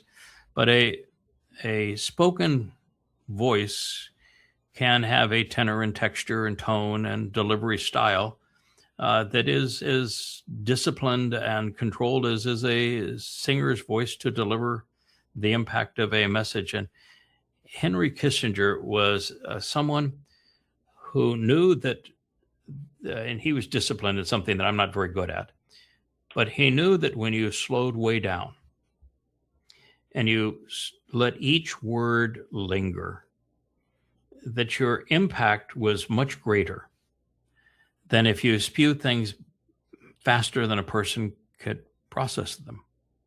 And that was his style, and it was brilliant. Now, you know, I understand that he had his issues. I think that peace with honor with the Vietnamese was a tragic mistake, and he was Secretary of State for Richard Nixon during a time where Richard Nixon made a lot of mistakes, including his mistake with China that ultimately backfired on America. But as I can tell you that everybody has their mistakes. He was really a remarkable man. He so far beyond Marco Rubio in intellect and judgment that they're not even in the same stratosphere. As for American diplomacy, just one thought on American diplomacy. The reason American diplomacy is so cutthroat is because America's embassies are staffed with CIA. And the CIA in America is probably the most ruthless, deplorable, duplicitous, deadly, destructive organization in the country and among the worst organizations within the world. Hugely counterproductive to America and the world. And there is really no significant distinction between American diplomacy and the CIA. Yeah, I can't imagine working in this administration and having to go around and pick up the pieces of nonsense and try to explain to rational people what this idiot in the White House is saying and doing on a daily basis. I mean, poor Marco, okay, he doesn't even have his own shoes. Trump bought him shoes and he's been wearing, and they're like 3 sizes too big for him. You know, there's pictures of him with big gaps behind his. How it's like he's recessed. His whole face is, and his eyes have shrunken in. Last night, Trump cornered at this meeting. It was Trump was supposed to sign some bilateral agreement between Democrats and Republicans on housing assistance that gave the Republicans something that they could run on to say, yeah, we're all for affordability. But it was a Democrat and Republican joint project, and he wouldn't sign it. And so he got all of the Republican senators together because they had voted against him having the authority to wage war in Iran. And he went apeshit. He literally went full Satan mode and threatened all of them and threatened them to the extent that first thing or last night after he left them, they voted in favor, they voted against restraining Trump's war rights in Iran. In other words, that the threats of Satan were so vile and so personal that they all capitulated. So that's what they're into. That's what Rubio is into. Mm-hmm. They can't resign and they can't continue. It is, and if you do a bad job, and if you do a bad job because I want out, I'm just going to quit doing the job. You get cut out and completely destroyed politically and personally. Yeah. Right. And if you leave that administration, and very few people leave it on their own free terms, and you speak out against Trump, he is the Hannibal Lecter of politics. There's never been a politician more vicious, ruthless, and vile as he is. He is a political rapist. And because it's his own, he's incestuous politically. Mm-hmm. Oh, wow. This is Socrates, and he is lamenting that equality is sickening to him, that it's a delusion, because, of course, Socrates thought that he was smarter than everybody else. Socrates and Plato were wrong about everything, literally wrong about everything. Their philosophies, their religion, their conclusions were wrong. It didn't matter if it was about democracy or if it was about the Greek religion and its gods or Gnosticism. They were wrong, and he's wrong here. Now, it is true that we are not born equal. That is a delusion, and trying to perpetrate that delusion is something that creates an illusion that everybody should make the same, live the same, think the same. And that's not good. There are people who outthink and outwork everyone else. And if those people aren't allowed to succeed, really bad things happen. But what he's wrong is that those people who are exceptional are never forced to crawl in the dirt. If they really are exceptional, they will stand up and they will stay standing up and they will be above the fray, and they're not afraid to convey what they know to be right. And so he is wrong in that regard. You are not genuinely exceptional unless you can handle the attacks that come toward everyone who stands up against wrong. He was wrong about everything and didn't. Yeah, crawl out of the cave, man. It's just that simple. Be exceptional, crawl out of the cave. Don't be afraid. That was the thing one of the things that John, you'll know that so many times in the past that I've talked about the importance of being that guy that is standing up against the crowd. That everybody's going one way and you're the one that's saying, no, you're all going the wrong way. And the difficulty of people having an appreciation for the fact that the majority are always wrong. And that just because they outnumber the one does not make the one wrong and them right. In most cases, almost all cases, the majority are wrong. Mm-hmm. And they've always been wrong. And when they don't listen to the one who is explaining to them they're wrong, that they all are like lemmings running off the cliff. And there are very few people that will take the attacks, the aggravation that is necessary to be that one person who says, no, you're all wrong. And let me tell you what right is and why you're wrong. There's a lot of interesting conversations that the Greeks have. And Kevin mentioning the cave, I know we have Mr. Socrates or Socrates up there on the page. Yes. But, Plato's idea of the cave, that people are looking at these two-dimensional figures that are representations of 3D objects, and then upon finding their way out of the cave and seeing the world for how it really is, that upon returning, it is so dark that they cannot find their way back to the people who are trapped inside that cave to get them back out. And I think that's kind of a relatable concept for each of us, because even though we can walk through the steps of getting out of the cave on our own, you can't really bring anybody with you. No, you can't. And also what he is talking about really is Gnosticism. In Gnosticism, the 3D world that we're living in is called evil, and it's a flawed world where there's this imaginary world in another dimension that is perceived to be right. That's the spiritual world. So he's in the cave, he's knocking it down between 2 and 3 dimensions, where Gnosticism will have the debate between the 3-dimensional world of the flesh and the world of the spirit, where the spirit is right and pure. This is Pauline Christianity, and the flesh is wrong.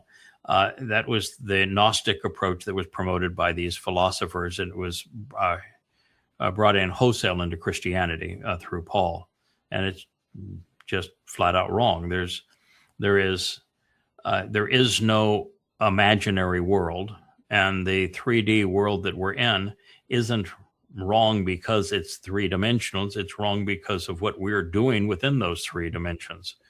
And there is the way to get to a 4th dimension, but it all is predicated on what we do in these 3 dimensions. So their whole concept was wrong. Now, I do think that it is possible for an enlightened person to bring other people who are receptive to the light.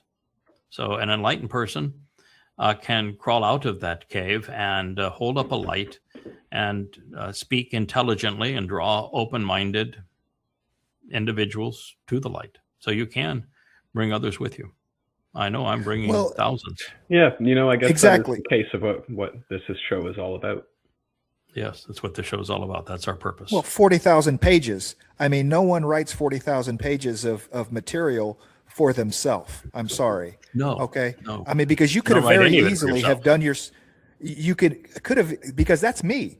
That I'm not a guy that's going out there telling other people, hey, this and trying to get people out of a cave. No. You guys want to be in the cave? I'll now, if you show up to me and we have a conversation, then I'll tell you I'll correct the record. But, I'm not writing 40,000 pages to help other people, because you could have very easily stayed in your house, done your studies, kept a journal, and worked through these insights and not shared them with anybody. Oh, well, the person that you happen to meet on the street or someone when you went to have dinner and lunch with, talk about them. And then, so it's a completely different mindset. Or do tens of thousands of national syndicated talk radio shows being subjected to all manner of criticism to draw people out of the cave. So I think it is important that there are people willing to draw people out of the cave and expose them to the light and to write and to speak on their behalf. Now, that doesn't mean that I'm speaking on everybody's behalf or trying to draw everybody out of the cave. I'm not. God's an introvert. He is not interested in many. He is on record saying many men are bad men. So he's not interested in many, which does make the job of encouraging people to come out of the cave a lot easier, because the expectation is tampered down, where a few good men and women is quite pleasing for him. But the job is to make certain that you've done your best to shed the light, to be as illuminating as possible, even if you're a Katan Mayor and not the Gadol Mayor, is to share as much light as you can, so that as many people as is possible have been exposed to it, so that it is their choice whether or not to accept it or reject it. And then once you've done that, then the job's over. It's then those who accept that truth, you can help grow, but you reach a point where you're not out there trying to draw more people out of the cave. Because, like, for example, right now we've reached a time where I don't have the opportunity to bring somebody that just now comes out of the cave up to speed, so that they could be useful or even harvested by God. I'd have to leave you behind.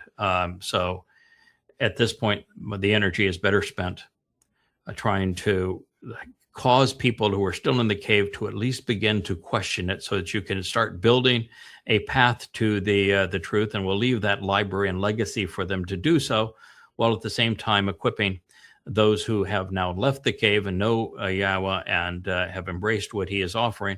And we equip everybody within the family to be more effective as witnesses and as teachers. So that the job has changed a little over this last year and a half, because we're up against the clock. Now we'll go back to solicitation, if you will, during the last 3.5 years. That's the whole point of it. Absolutely.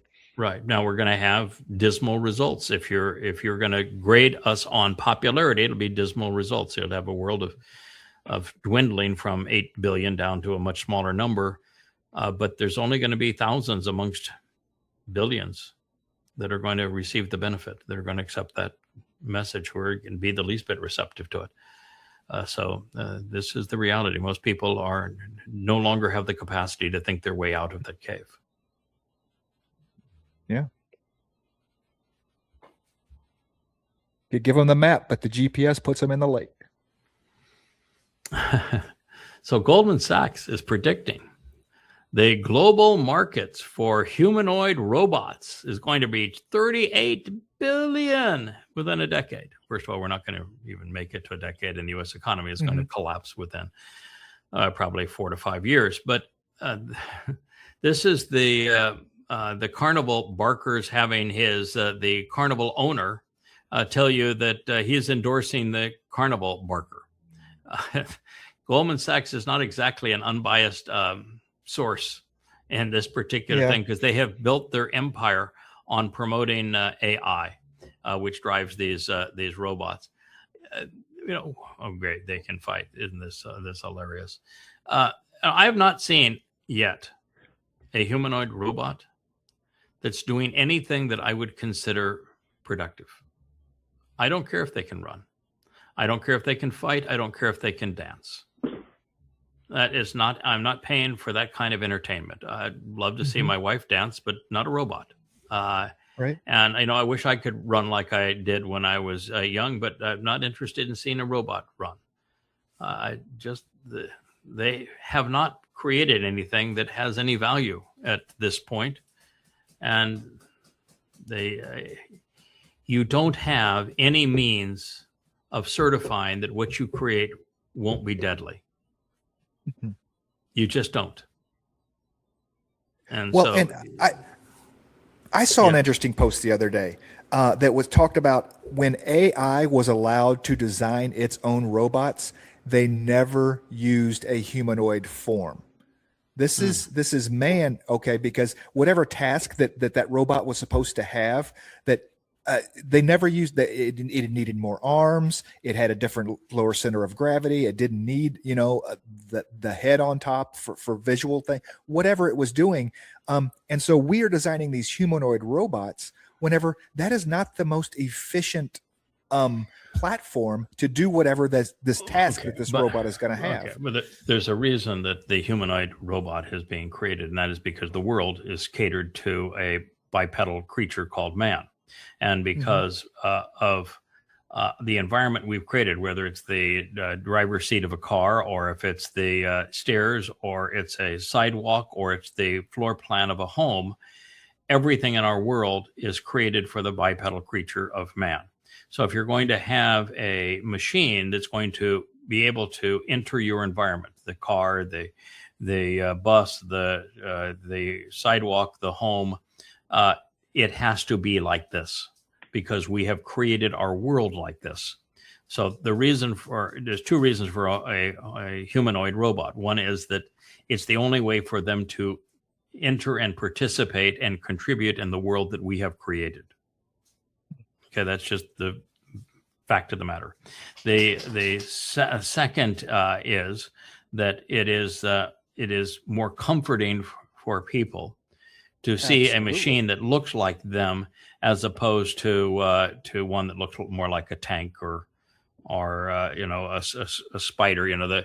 Those things that have the legs that can go up and down trucks. You put a gun on top of that four-legged thing, it's a heck of a lot scarier than this two-legged thing. The things that look like scorpions and the like, they are more threatening to the human form. And what they're going to find out too is that if you look at Optimus is a sleeker design that looks more humanoid, particularly the head part of it, than this particular robot. And the Chinese have really developed rather extraordinary humanoid features. I mean, hair and lips and eyes and the whole 9 yards for really, and of course they want to make them girls because that's more appealing to the men that would be buying them. But the more comfortable they can make man with them, the less resistant man will be to own them. But, at this point, there is nothing that a robot can do in the home. Nothing. And they aren't worth anything, and you can't mass produce them. And there is no chip that you can put in them that's going to function appropriately. And they can work in factories, but if you're going to develop a robot for factories, and you see all the factories around the world that have robots running them, that they aren't humanoid at all, is your point. Exactly. A factory robot is not humanoid. It has no reason to have humanoid features. It's almost counterproductive to make it humanoid because then it has the same limits that we do. Correct. But it has to have the same abilities and limits that we do to operate within our world and to enter our homes and our cars and the like. So that's why they do it this way. Mm-hmm. Yeah, I just never see it being commercially viable. But as for instance, somebody who's worked in confined spaces, I could see a humanoid robot working in a confined space as a great thing. You engineer out that kind of danger that you would be otherwise subjecting somebody to. The problem with the whole thing is that the humanoid are just robots. In farming and in factories are taking away jobs from humans. And it's the jobs that humans are the most adept at doing. And then in corporations where you're dealing with accounting or legal services or forecasting or planning or any of that sort of thing, AI is able to do a better job than most humans, and it doesn't cause any issues. It has a set fee per year that's much less than the human and doesn't have any grievances. And so it's going to replace and displace millions upon billions of jobs. And then it is the thing that's thinking for us online and in social media. And so if you replace the two most important human endeavors, thinking and working, there's nothing left of humanity.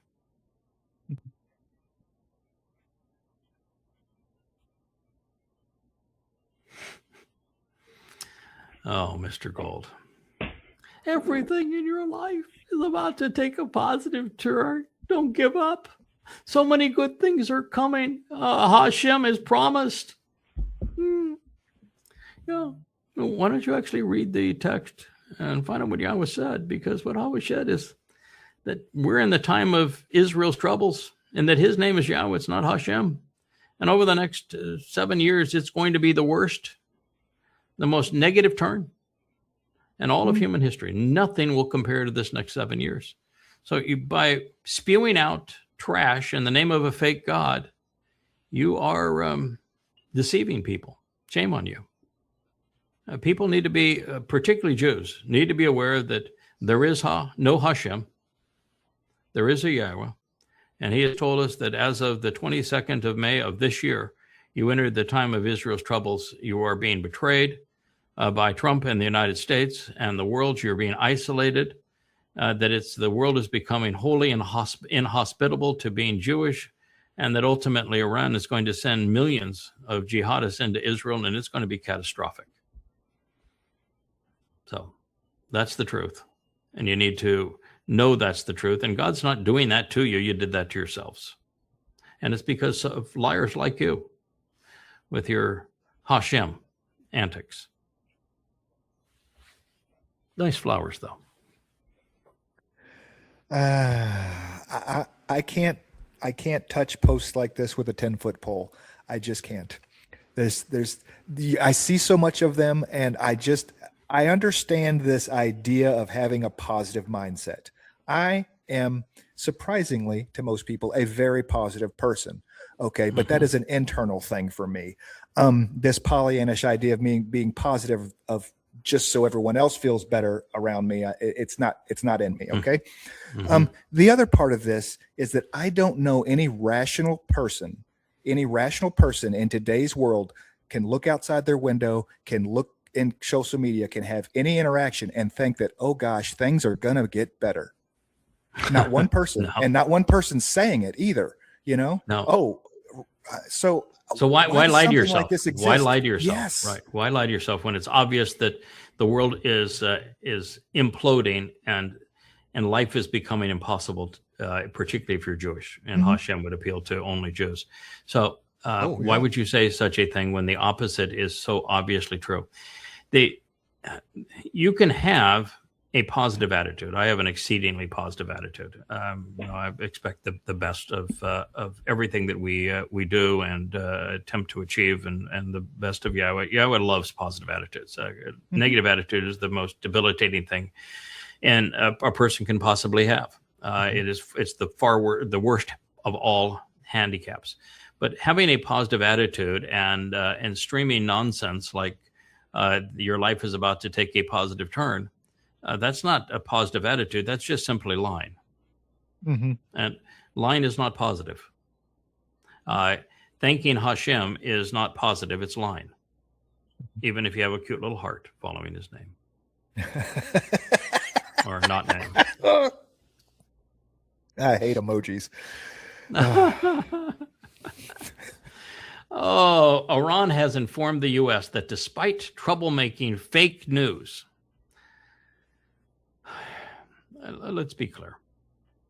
The mainstream media was agenda-driven. And the mainstream media was populated by journalist students that had been indoctrinated and had really no real-world experience. And most of what they reported was misleading, politically, religiously, and economically. They didn't have any experience. And so the mainstream media was not very good. But they had standards. Social media has no standards. Social media is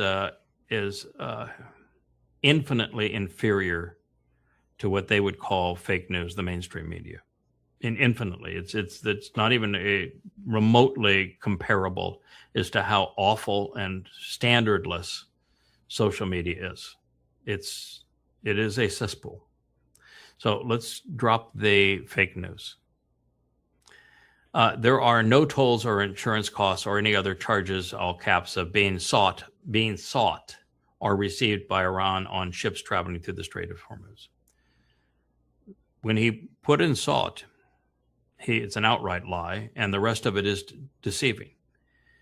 The agreement on the memorandum of understanding, which Trump says doesn't even matter, but the agreement is that for 60 days, 30 which of it don't count because it only starts when is an end to hostilities and an end to threats, and when the money is released to Iran. It only starts when the money is released to Iran, the 300 billion and the 25 billion, and is an end of all hostilities and threats, which has not totally happened. But at that point, there is 60 days that Iran has to work to clear some of the mines out of the Strait of Hormuz. And then there's 30 days following that when there will be no tolls. But after that, Iran is set by the memorandum to be in complete charge of the Strait of Hormuz. And they can work out whatever deal they wish to with the Omanis. And at that point, they can impose any manner of tolls or tariffs or environmental fees that they wish to and will. So the agreement that you have does not say what you are writing here. You are lying, and you are either unable to read or unable to think. But this is what is false information is what you are saying. So this false information negotiations would end immediately. No, it's not true. It's just flat out not true. Additionally, no money has been given to Iran. That's an outright lie too. The United Arab Emirates has already acknowledged that they've released the money. So it's just one obvious lie on top of another. The President of the United States is a serial liar. And this idea that the money that you will be releasing, and now it has already been released, plus you've signed an agreement that says you will release it all, and immediately, even before the negotiations begin, is not controlled by you. In fact, the agreement says exactly the opposite. Mm-hmm. And it's not going to our farmers, capital F, or anything else, and it's not going to purchase capital corn, capital wheat, and capital soybeans, most of which we can't grow anymore because we don't have access to fertilizer. But the fact of the matter is, they have not agreed to that. They have no reason to agree to that, and they have overtly stated they have not agreed to that.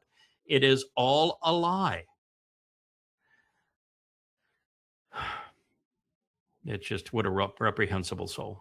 And to think that there are senators and congressmen that are scared to death of him and supporting him, and media personnel that are trumping his nonsense, and that people believe what he writes, and they wear a MAGA hat and Trump hat and call him the God's gift to the world, when he is just he's a demonic liar. He's going to be the most destructive force in the history of the world.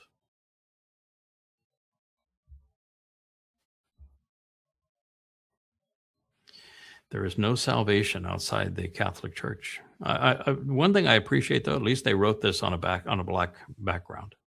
That was appropriate. And what he says is that the word for salvation doesn't mean salvation. If you play what he has written, literally says that salvation doesn't mean salvation in this case. And the fact is that the word Yasha, salvation, actually does mean salvation. Mm-hmm. So he's even lying about what the text says to make a point, and the point that he's saying is irrelevant to his claim. There's a non sequitur between him misdefining the words Yasha, salvation, which he doesn't even know it's Yasha is the word, and then the Catholic Church being the one that provides it. There's no causal link there whatsoever. And oh, by the way, there wasn't a Catholic Church until about the 4th century CE. So what was the point of you're going to say that David's in hell, Abraham's in hell? What Noah built the damn ship and he's in hell? What Right. Jesus would have to be in hell too, because the Catholic Church is the only one with any salvation, and was no Catholic Church. So your Jesus would be in hell. Your Peter would be in hell. Your Paul would be in hell. They'd all be in hell. So what in the world are you talking about? And there was no Christ. And there's no mention of a church in the New Testament or in the Old Testament. Yeah, his point was about being made whole, and the only things that make you whole are these sacraments, right? Church, baptism, No. Eucharist, No. penance. No, none of them make you whole, and Yahowah does not mean whole. At least on the bright side, they all get to be in the hole together. Yeah, they're all in the hole H-O-L-E, together. Sheol. Yeah. Thank you for the clarification. Yes, he did speak of that it speaks of being whole. No, it doesn't. There is no connotation associated with the Hebrew word for salvation, which is Yasha, that speaks of whole. It means to deliver, to liberate, to keep from harm, and to save. That's the definition of Yasha. It's in the name Yeshua ben Nun. It's in the name Yashayah. It's a very common Hebrew verb, and it does not mean whole. And there is no basis anywhere in the Torah, prophets, and Psalms for being made whole, ever. The means to redemption, if you will, is through the covenant, which they don't mention, the Bereth, and through the Moedim, which they don't mention, which God sponsors, the terms and conditions of the covenant, as delivered through the Moedim, the 7 annual meetings. They add to our lives, Pesach, the doorway to life. They remove our guilt, which is religious guilt on matzah, so that we can become firstborn children. And these are the means to us leaving the trap of 3D world that we're in now and going into 7D world where Yahowah is. And none of that is about being whole. As a matter of fact, it is to have something taken away, not added to. Mm-hmm. Yeah. You have your guilt taken away from you. Mm-hmm. It is nothing about whole in the concept. So not only is it a non sequitur, you don't know your etymology. And there is no correlation between the Catholic sacraments and anything being whole. Baptism is a completely pagan act, purely pagan. There is no endorsement for baptism anywhere. And even your mythical Jesus didn't baptize. So, since your mythical Jesus didn't baptize, and there's no mention of baptism anywhere in the Torah, prophets, and Psalms, baptism, which is a pagan rite, is purely pagan. The Eucharist is doing exactly what God says don't do. If you want to play your Eucharist, which you claim it is, that it's the body of your Jebus and it's the blood of your Jebus, God says don't eat people and don't drink blood. Mm-hmm. And there was no Jebus. And that's not the purpose of Pesach, Matzah, and Bakurim. No, everything that you say is wrong, and it's stupid wrong. And the Roman Catholic Church is nothing but an evolution of Imperial Rome, and it is the very beast that Gabriel spoke of. You are the beast. You are Babylon.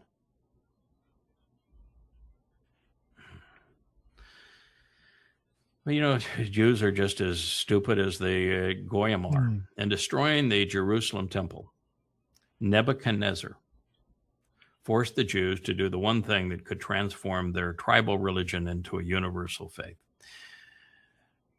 First of all, that wasn't what the temple looked like.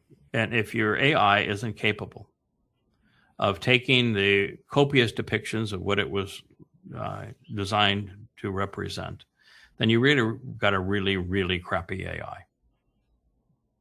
And the fact of the matter is that when the temple was destroyed, there was no Judaism. And there were no Jews. There wouldn't be a Jew until the 17th century, which is over 2 millennia after this fact. So there were no Jews. There was no Judaism. They did not have a tribal religion. They had the Torah, which is anti-religious. And they do not have a universal faith even now, because there are more flavors of Judaism than there are of Christianity, and they're much more different. I mean, the difference between Reform and the Haredi is, I mean, might as well not even use the term Judaism, because they're just two totally distinct. And God is anti-religious. I mean, so here you got everything wrong. There was no tribal religion. There is no universal faith. There were no Jews, and the temple didn't look anything like that. And why was Nebuchadnezzar allowed to haul them off into slavery anyway? Because they weren't. It wasn't a tribal religion. They weren't listening to Yahweh. They weren't observing the Torah. Right. Yes. Yeah. That's right. They weren't listening to Yahweh and weren't listening to his prophets. And so, and the same thing is going to happen. You know, there's people assigned to speak for Yahweh, and you don't listen to them, you're going to have the same fate. But this time you're not being hauled off to Babylon, you're being hauled off to Sheol. You get everything wrong. You know, there are aspects of the Torah and the prophets that remain really troubling. Aaron is really troubling. God killed everyone who was responsible for building the golden calf. The golden calf, which, by the way, is a bull, was part of the Pharaoh's Apis religion. It was all about the pharaohs and their resurrection, bodily resurrection, and that sort of thing. And God had them being given parting gifts from the Egyptians, so they would have the wherewithal to build the implements of his tabernacle and the like, and have some spending money when they get to Israel, so they wouldn't leave broke. They had worked all that time, and 80 years as slaves, they were entitled to compensation, and that's what the Egyptians gave them on the way out. And here, with Yahweh freeing them from Egypt, the first thing they did is build a religious idol. And God had the people who did it swallowed by the earth. But Aaron was the ringleader. Why was he allowed to continue? Right. Why before that did God form a relationship with Abraham when he was such a scallywag? He was a nothing burger. He was a terrible fellow, not very bright. And why did God call himself the God of Abraham, Yishak, and Jacob, when Yishak was such a scallywag too, robbed his own brother of his birthright? Well, that was actually Shimei. It's Jacob that did that, but it was Abraham's son that was fooled and played for a fool. And what's the point with that? I mean, you look at Jacob's life, and he was controlled by Laban, went into essentially slavery for 14 years for a woman. Wasn't even a very good woman. The woman was into idols.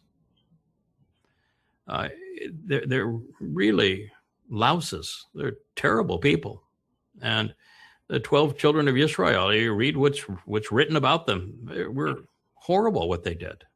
They begin life by selling their brother into slavery. And you look at the Exodus, and every bit of it is painful, and not Jews, but children of Israel complaining the whole way, being obnoxious. It's really troubling that God has had to endure this. And you even get to Dode, and he really becomes obnoxious too towards God. I know we managed to turn him around and restore that relationship, and he's good to go now. But oh my, what God's had to put up with us. You would have thought that he could have found better.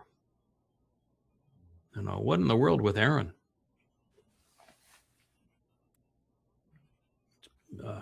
Is Aaron's only role? He is the alternative.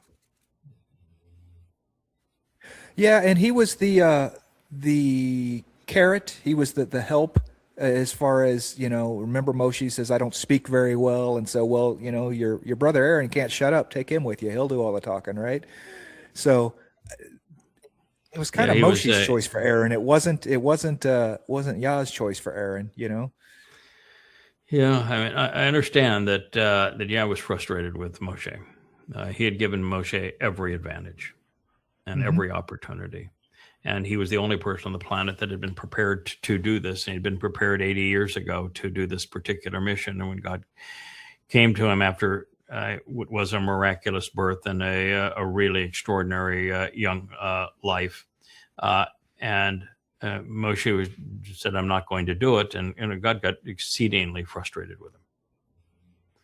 And so, I understand why God says, all right, so you say you can't talk, even though I've told you that I designed the mouth and the tongue, so I might be able to make them work effectively. So that's pretty much nonsense. So I don't know why you're so reluctant. And, I saved your ass in Mitzrayim. I gave you a spectacular upbringing in Mitzrayim and brought you here safely and got you, marvelously married with a wonderful life here. And I did all that for you to be present so that you could do this. And, oh, by the way, I tested your sorry soul in Mitzrayim as Joseph, a name which means I'll do it again. And, your reluctance to do which you've been called to do because your mother and father told you. That was very frustrating for God. And it was even frustrating for God, I'm sure, to tell him his name because his mother was named after him. Right. Yeah. So Yochebed, significant to Yahweh.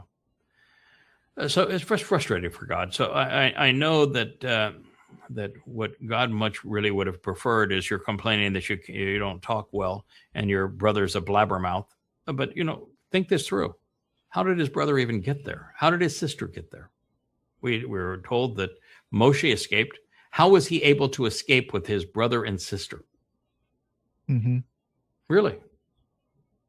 Unless we have a divine hand. The Egyptians are not going to let a murderer of an Egyptian just walk out, and to walk out with your brother and your sister? I don't think so. Well, and their families. I mean, it would be several people going because we ain't going back. So it's not like I'm going to go back and visit Mitzrayim, and I'm just going to hang out. Yeah. And clearly he left with his mother and father. Mm-hmm. Moshe did. And then he wouldn't go. He wouldn't do it. He just said no. Yahweh was livid, as he should be. And Aaron was going to be a disaster. But, and the only thing you can think of is that the children of Israel were going to be a disaster. God knew, Moshe even knew. The reason Moshe didn't want to go, he had tried to help them once before and they turned on him. So he didn't want to go back. He knew what they were like. Yahweh knew what they were like. God wasn't saving them because of who they were. Saving them because he had made a promise and he was going to honor that promise. And the way he was going to honor that promise was through Moshe. Because he always works through men and never works alone. And therefore, to do this, he had to have that man be the one. And so the blabbermouth was there. But that's what happens if you employ a blabbermouth who will speak on his own or do work on his own initiative. You get stuff like this. Right. But it's really tragic when you read who he had to work with. And then some of the times, John, I'll sit there because we talked about this story and then saying, well, he's deployed me now 7 times already. And I'm not the sharpest guy in the world either. Surely he should have been able to do better. And then you realize, well, compared to these other dudes, I mean, it's hugely superior what he got on this deal compared to what. I was thinking the exact same thing. Hugely superior. But once again, you'd say, but this is your ace, this is your guy, and and I know me pretty well. You should have been able to do better than me. But and then you look at the other players that he tried to work with, and they're just miserable. Yeah, there's definitely a lot of fumbles in the stories that are told. Moshe was even Moshe was a terrible fumbler. I mean, Moshe blew it all over the lot. Yeah, so who we deeply love, he blew it all over the lot too. Yeah, it definitely makes me feel better about who I am and what I'm capable of. I'm not really. Yes. Yeah, you're not going to worry about being perfect, right? Yeah, exactly. I'm not really worried about that. I'm sorry, my cat just ran on my keyboard and muted my mic here. Okay. But I'm more than willing to kind of make a fool of myself publicly on camera in front of everybody, because it's not really a big deal.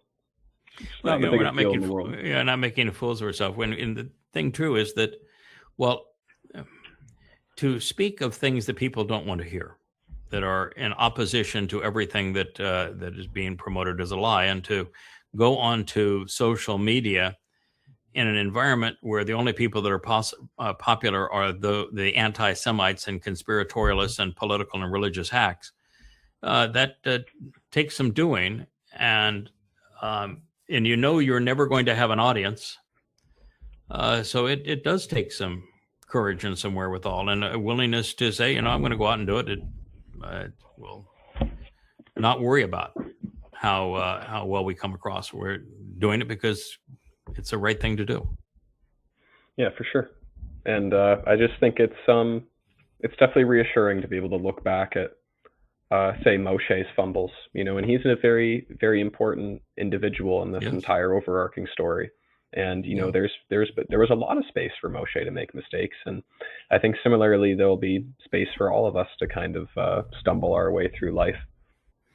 Yeah, I mean, the mistake he made when he told Yahweh, "No, I don't want to do this," and over again, no, and then he finally does it, and even before any one of the signs that Yahweh ultimately delivered, he goes to Pharaoh, which would be Tutmos, the great Tutmos III. And he delivers his lines to Tutmos, and Tutmos mocks it. It makes life more difficult for the Hebrews that are working. And so Moshe turned to God and said, "You're a louse. You're a complete failure." It's what he told God. "You're a failure. Made situations worse, not better. I want out of this gig. You're a fraud." That's pretty much. Can you imagine meeting God and hearing that? Yeah, that's it's going pretty far to go and turn around and walk that back. I don't think he wants that back. There's not a lot of situations where I think I would be too keen on kind of sharing an opinion like that and then turning around and be like, "Yeah, you just go for it, guys." It's there's a lot of things that were said there that were obviously of the perspective of somebody who. And I understand getting mad when you're the people that you're trying to help turn on you. The only time I can recall getting frustrated with God is when these malignant mother goddess cult, whom I poured my heart into and taught and led and protected, and the ringleader is somebody that I paid $20,000 to try to help, and then she promotes the lie under the hashtagging my name that this is a cult, and yet everybody that has been part of a transfer of money with me, it's me giving them money as opposed to the other way around. And most people that are part of this relationship, I didn't even know for the first 10 years that they were reading the books. Didn't even know them, not much less controlling their lives. Didn't even know them, and yet they would lie about this and then promote it by hashtagging my name. And I just went to God and said, this flat out not fair. This is you're going to need to do something about this, because this is just not fair, not reasonable. I'll take all of the attacks that you want to give me from the outside of the religious and the political, who I'm impugning for you. And I know that's part of the territory, and I know that this is a job that will never be popular, and I'm happy to continue to do it. We've got a great working relationship. I'll continue to do this job, but this is really mean. This is when it's people that you have bent over backwards to help, and that you've contributed so much to, that have saying this kind of nonsense. Now they're going to YouTube and claiming that we're defaming them, and that's in violation of the rules, when all we have done is defend ourselves against the attacks that they have relentlessly launched. And even doing so, we don't mention names when they actually hashtag my name. And you just go, This is disgusting. It's dirty. It's filthy. You need to do something about this. So that's the only time I can remember getting frustrated, but that's a far cry from saying, God, you're a louse, you're a farce, you made things worse. I want out. It didn't even come within a billion miles of even thinking that, much less saying it. And I think it's appropriate to express frustration, to say, I've spent my last 25 years overcoming obstacles and getting back up and making mistakes, learning from them, and going back at it, and putting myself on as a target. And I'm delighted to continue to do it. And I'll even lay down my life and let that piece of shit Rahab torture me. I get the whole thing. I'm all in. But this is really a low blow, and the fact that they're disparaging my wife in this way, it's so disgusting. It's very interesting in retrospect, because if I remember correctly, this whole kind of ordeal of that individual started over them wanting to be included in a story and kind of taking a symbolic association with that. And it's very interesting now that in the last year, coming away from that, after we've watched you go back to the garden and exploring that, and then going back to the luminaries and figuring out who these individuals are, and discussion of the redeployment of certain souls. It's just it's very interesting insofar as the timing of that, because I feel as if you were to visit where we are now, with the story of, say, Ruth and Boaz and Adam and Shem, right, that I think there would be maybe more of a tendency for people to be looking to write themselves into the story. So I think it was, although it was unfortunate, it was I think it was for the best that it happened the way it did, in the timing that it did. The Yahweh's answer to me was very close to what you just said, which is that he has endured the fractured family of his people for a better part of 6,000 years, and particularly the last 3,500 years to 4,000 years. It's just been one fracture after another, and it's irritating. And he says it's just like Hosea.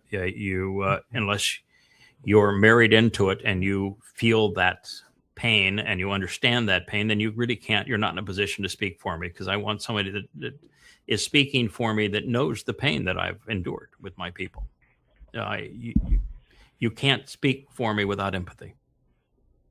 So this job requires feeling the pain, enduring the pain of a fractured family.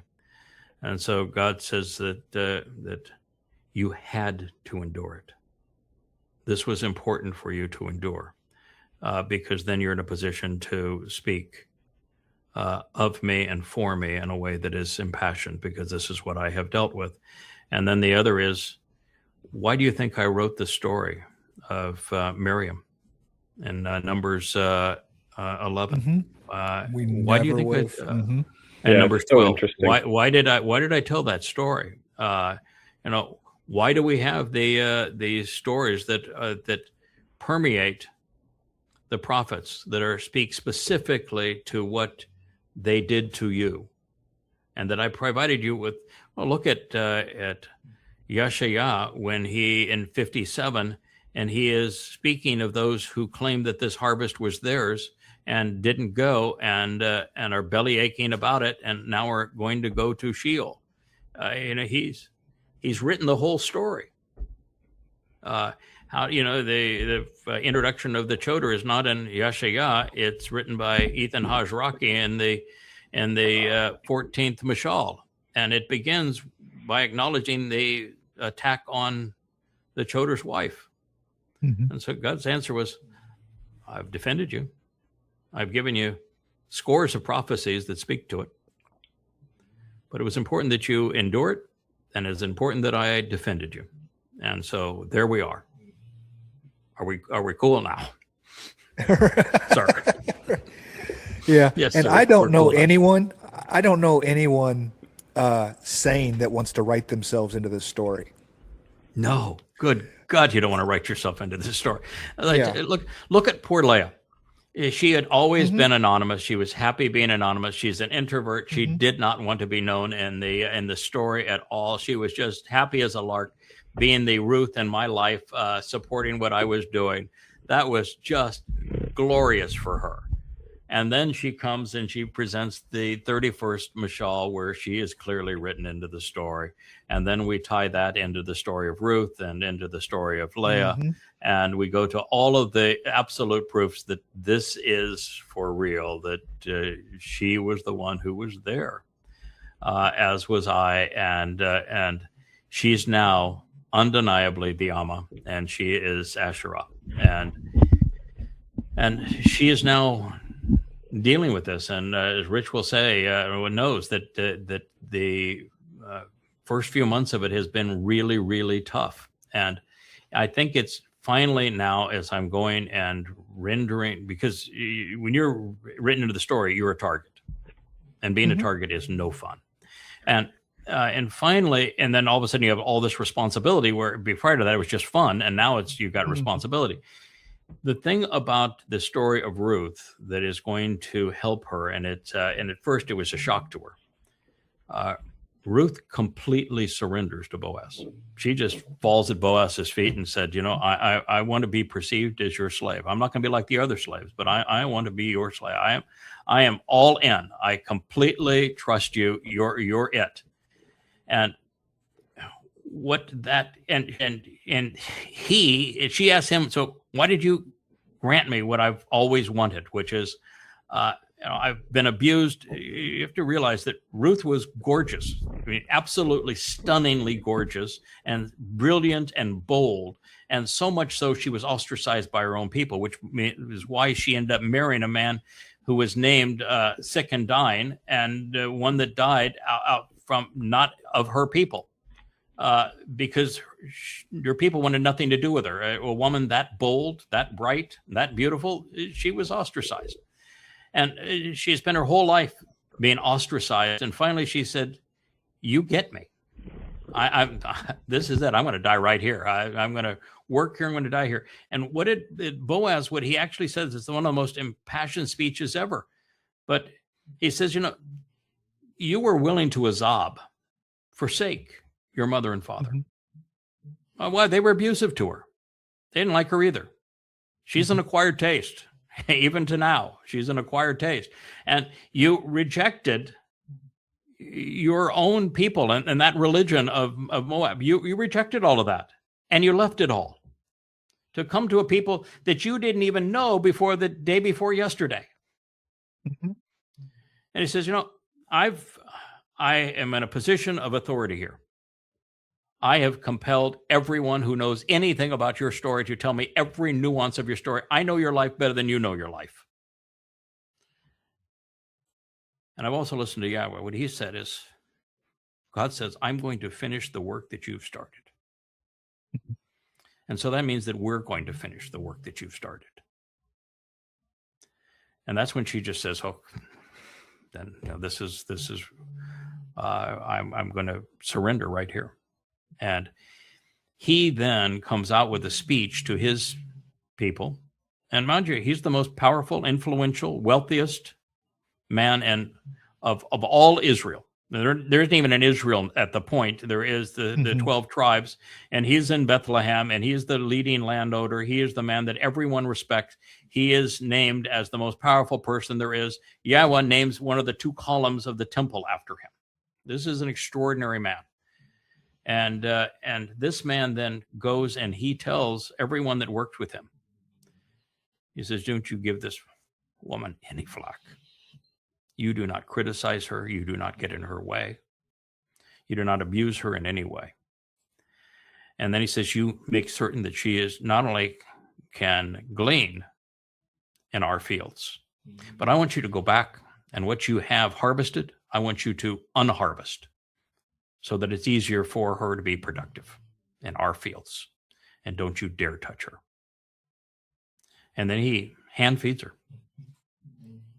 And the story is so compelling because he says, I now know that God has told me he's going to complete the work that you have started. This is our work. And it's one of those things that I had a private conversation. They're probably mad at me, but when we first met, 8 years ago, after 10 years of corresponding on about Torah subjects, she had a similar life. She was really in the wrong company and treated poorly. A beautiful woman, exceedingly bright, very bold. And yet she had been riddled with anxiety the way that she had been treated. And I provided the same thing that Boaz did, a safe place for her.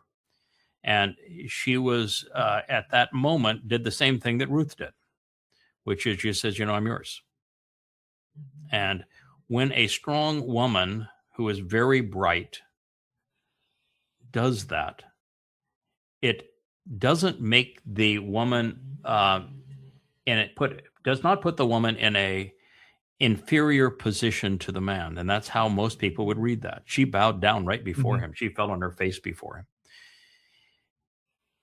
But if you hear what Boaz says next, she actually owned him by making that profession and confession and surrendering really to him. She came to own him. I mean, completely own him. And he then is her protector. He is responsible for completing her work. It is this, it's very much like when I said here a few months back that there wasn't any purpose for me to have free will anymore. Nothing just gets in the way. So I just said, use me as you have intended. We'll just, use every attribute and attitude and everything that you have provided in the spirits, and we'll just get this job done. And then we'll go back to free will when it's all done. I just surrender it to you. I trust you. Let's just get this done. That's basically what she did.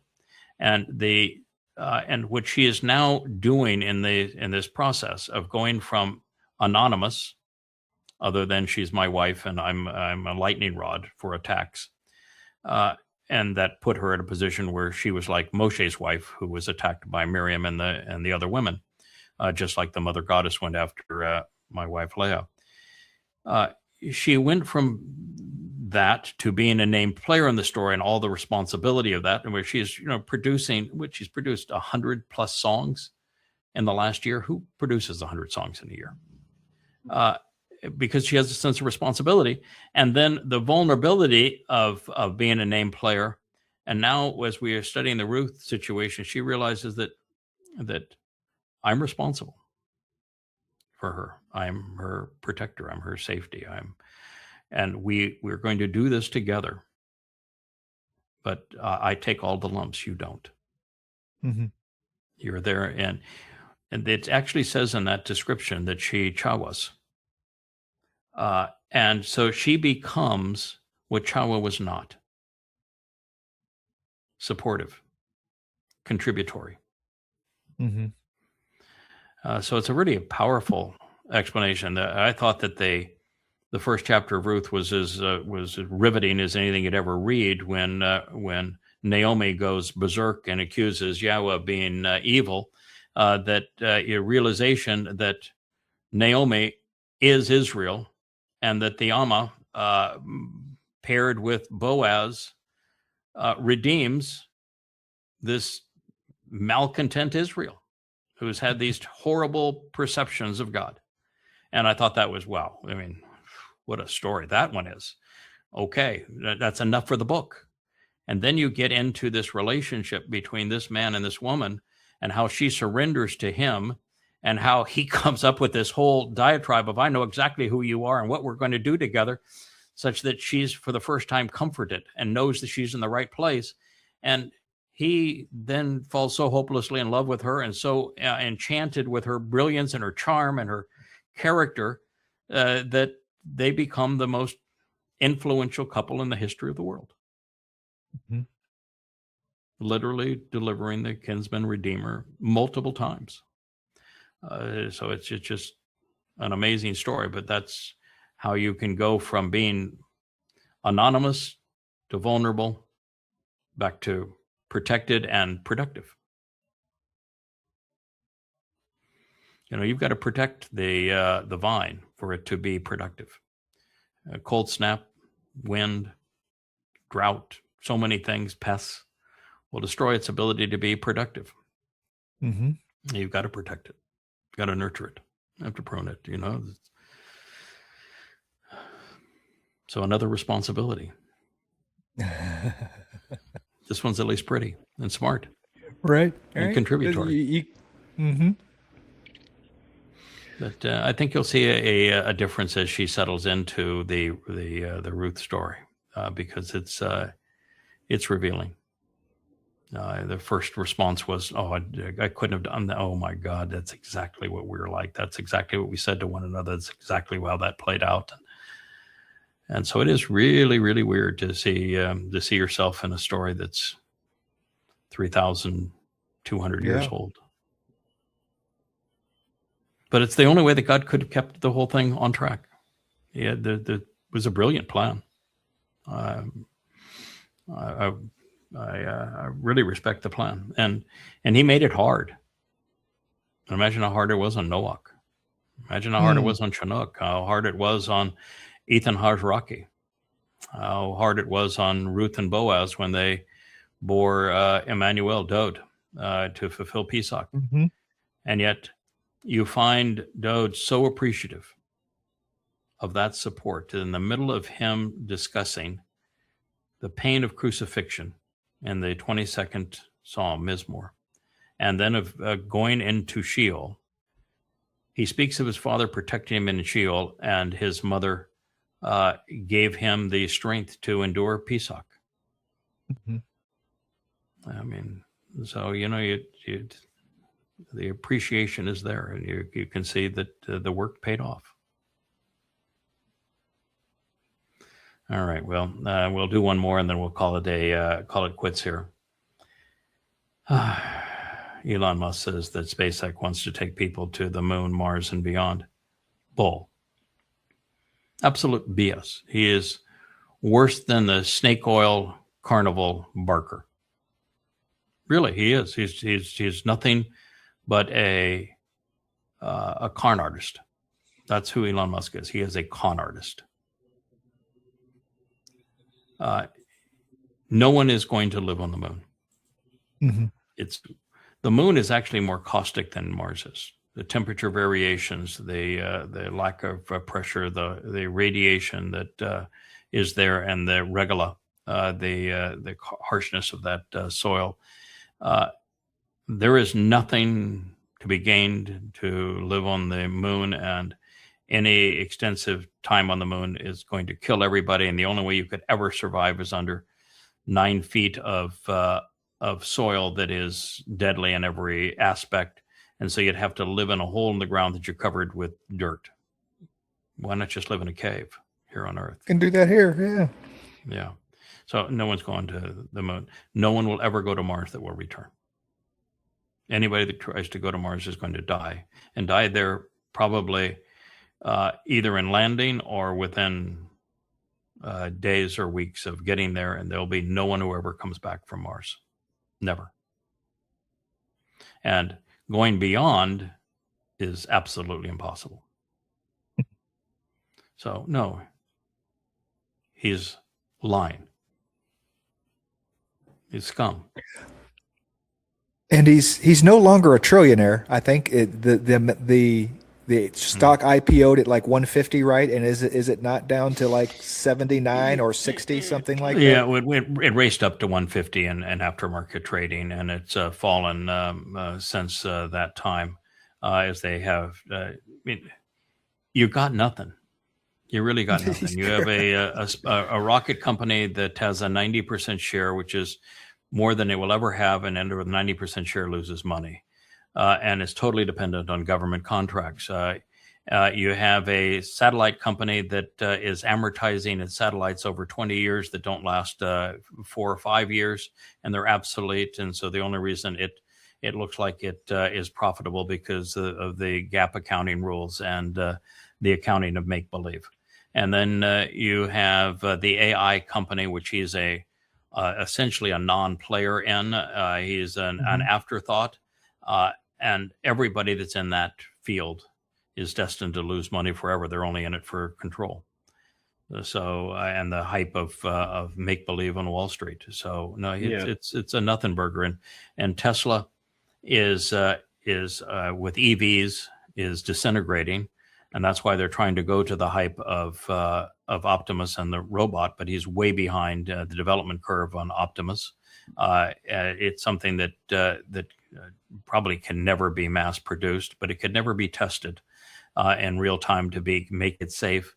And he doesn't have suppliers for any of the components, and doesn't have a manufacturing capability of the AI chip that's going to drive it.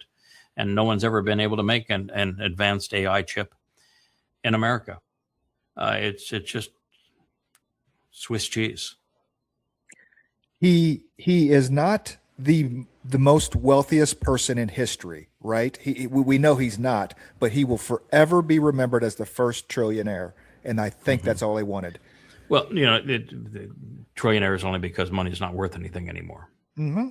Right. I mean, if you took back to the actual value of the currency has had 98% of its value destroyed in the last 50 or 60 years. So, you're measuring his wealth on paper that isn't real money and isn't real assets, using a currency that is worthless. So congratulations. Mm-hmm. I suppose you already kind of answered this, but I guess the question that I was kind of leading me to this discussion is, do you think that the whole bread and circus along with Elon is for just for the investors? Mm-hmm. Yeah, I think I think it's all hype. I think he even knows that Tesla is dying, and that it's strictly this Hail Mary that he's trying to build a factory to manufacture an AI chip that has never even had an engineering prototype of it yet. And you're saying he's going to mass produce it, which has never been done in the United States, so that you can make hundreds of thousands of them, is a pipe dream. He has no suppliers for Optimus 3. He's never actually functionally made an Optimus 3. He can't test an Optimus 3 without the AI chip that he has not manufactured a single one of at this point. And so he's caught in a loop where he is expecting everything to play out favorably. And with that much complexity and innovation, is not even remotely possible. So Tesla is done, and SpaceX literally has nowhere to go. No one is ever going to Mars. It would cost trillions of dollars to get them there, and they would simply die there. And there's not going to be any habitation on the moon. The only interest in the moon is because China is playing with it for political reasons, and can do so because they're so much more efficient than we are. And America wanted to prove, just like the space race with JFK, that that those dastardly communists aren't going to beat us. And so there's no function of having anyone try to establish living on the moon. It is way too caustic and no benefit. So he's got nowhere to go. And there is nobody in the AI business that's going to make any money, because the only place to make money is government contracts, and governments are going broke and replacing humans in factories, at which point the businesses can't sell anything to people that don't have jobs, that don't have any money. And so that's not going to pay out either. And there's not enough time or money to repay the debt that they have accrued. So the whole thing is it's a house of cards, and it's all jokers. And that's the biggest joker of all. Mm-hmm. Yeah. All right. I think we have reached the, oh my goodness, we've gone 2 hours and 32 minutes. That's a long program. So, pardon? 53. 3 hours, 2 hours and 53 minutes. I need to put on my glasses. That's even a longer program. Thank you for enduring me yakking in your ear. Thank you for your contributions, John. Thank you. I was very happy to be invited back.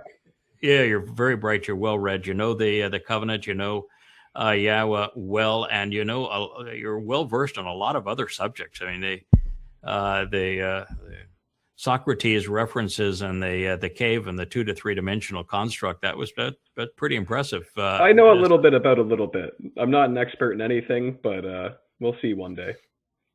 Yeah, of it being that broad-based and yet even deep in some of those silos. That's really impressive. Very articulate. I was impressed the first time we were together, and more impressed the second time. Oh, thank you. So, I appreciate yeah, that. you make a great co-host, and we have Kevin over here. So yeah, he's my boy. I'm proud of him. Yeah, Kevin and I are pretty tight. Yeah, Kevin definitely plays favorites, and you're one of Kevin's favorites. And yeah, I could just see Kevin's smiling there. Said, "Yep, that's my boy," and yep, I'm proud of him. So, congratulations to both of you. Thank you, Rich, for producing this. And we'll try to sneak in a luminaries this afternoon, and in between continuing to write about Ruth, if I can keep my emotions in check, because that's a really, really emotional, personal story. Yeah, we're just now having a line I just transferred to saying that Ruth acknowledges that she's a Nakara, and she refers to Boaz as a Nakar. And then you have Naomi saying that Boaz is not only a Nakar, but he is our kinsman redeemer. So it's really deeply personal, and expectations to live up to, and wow. And that's a story that I don't think anyone was ever in a position to appreciate before. And it's such a deeply personal, amazing story of a man and a woman and their people and their God, and what all transpires because of them. And these are the great grandparents of Dowd, who served as surrogate parents of Dowd when Dowd fell off the wagon, and actual parents of Dowd when he was delivered to fulfill Pesach, Matzah, and Bakodim, and then brought back again to restore Dowd's reputation and Yahweh's name with his people.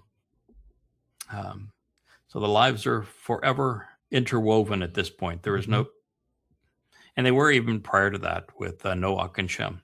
Yeah. Yeah. So it's a great story.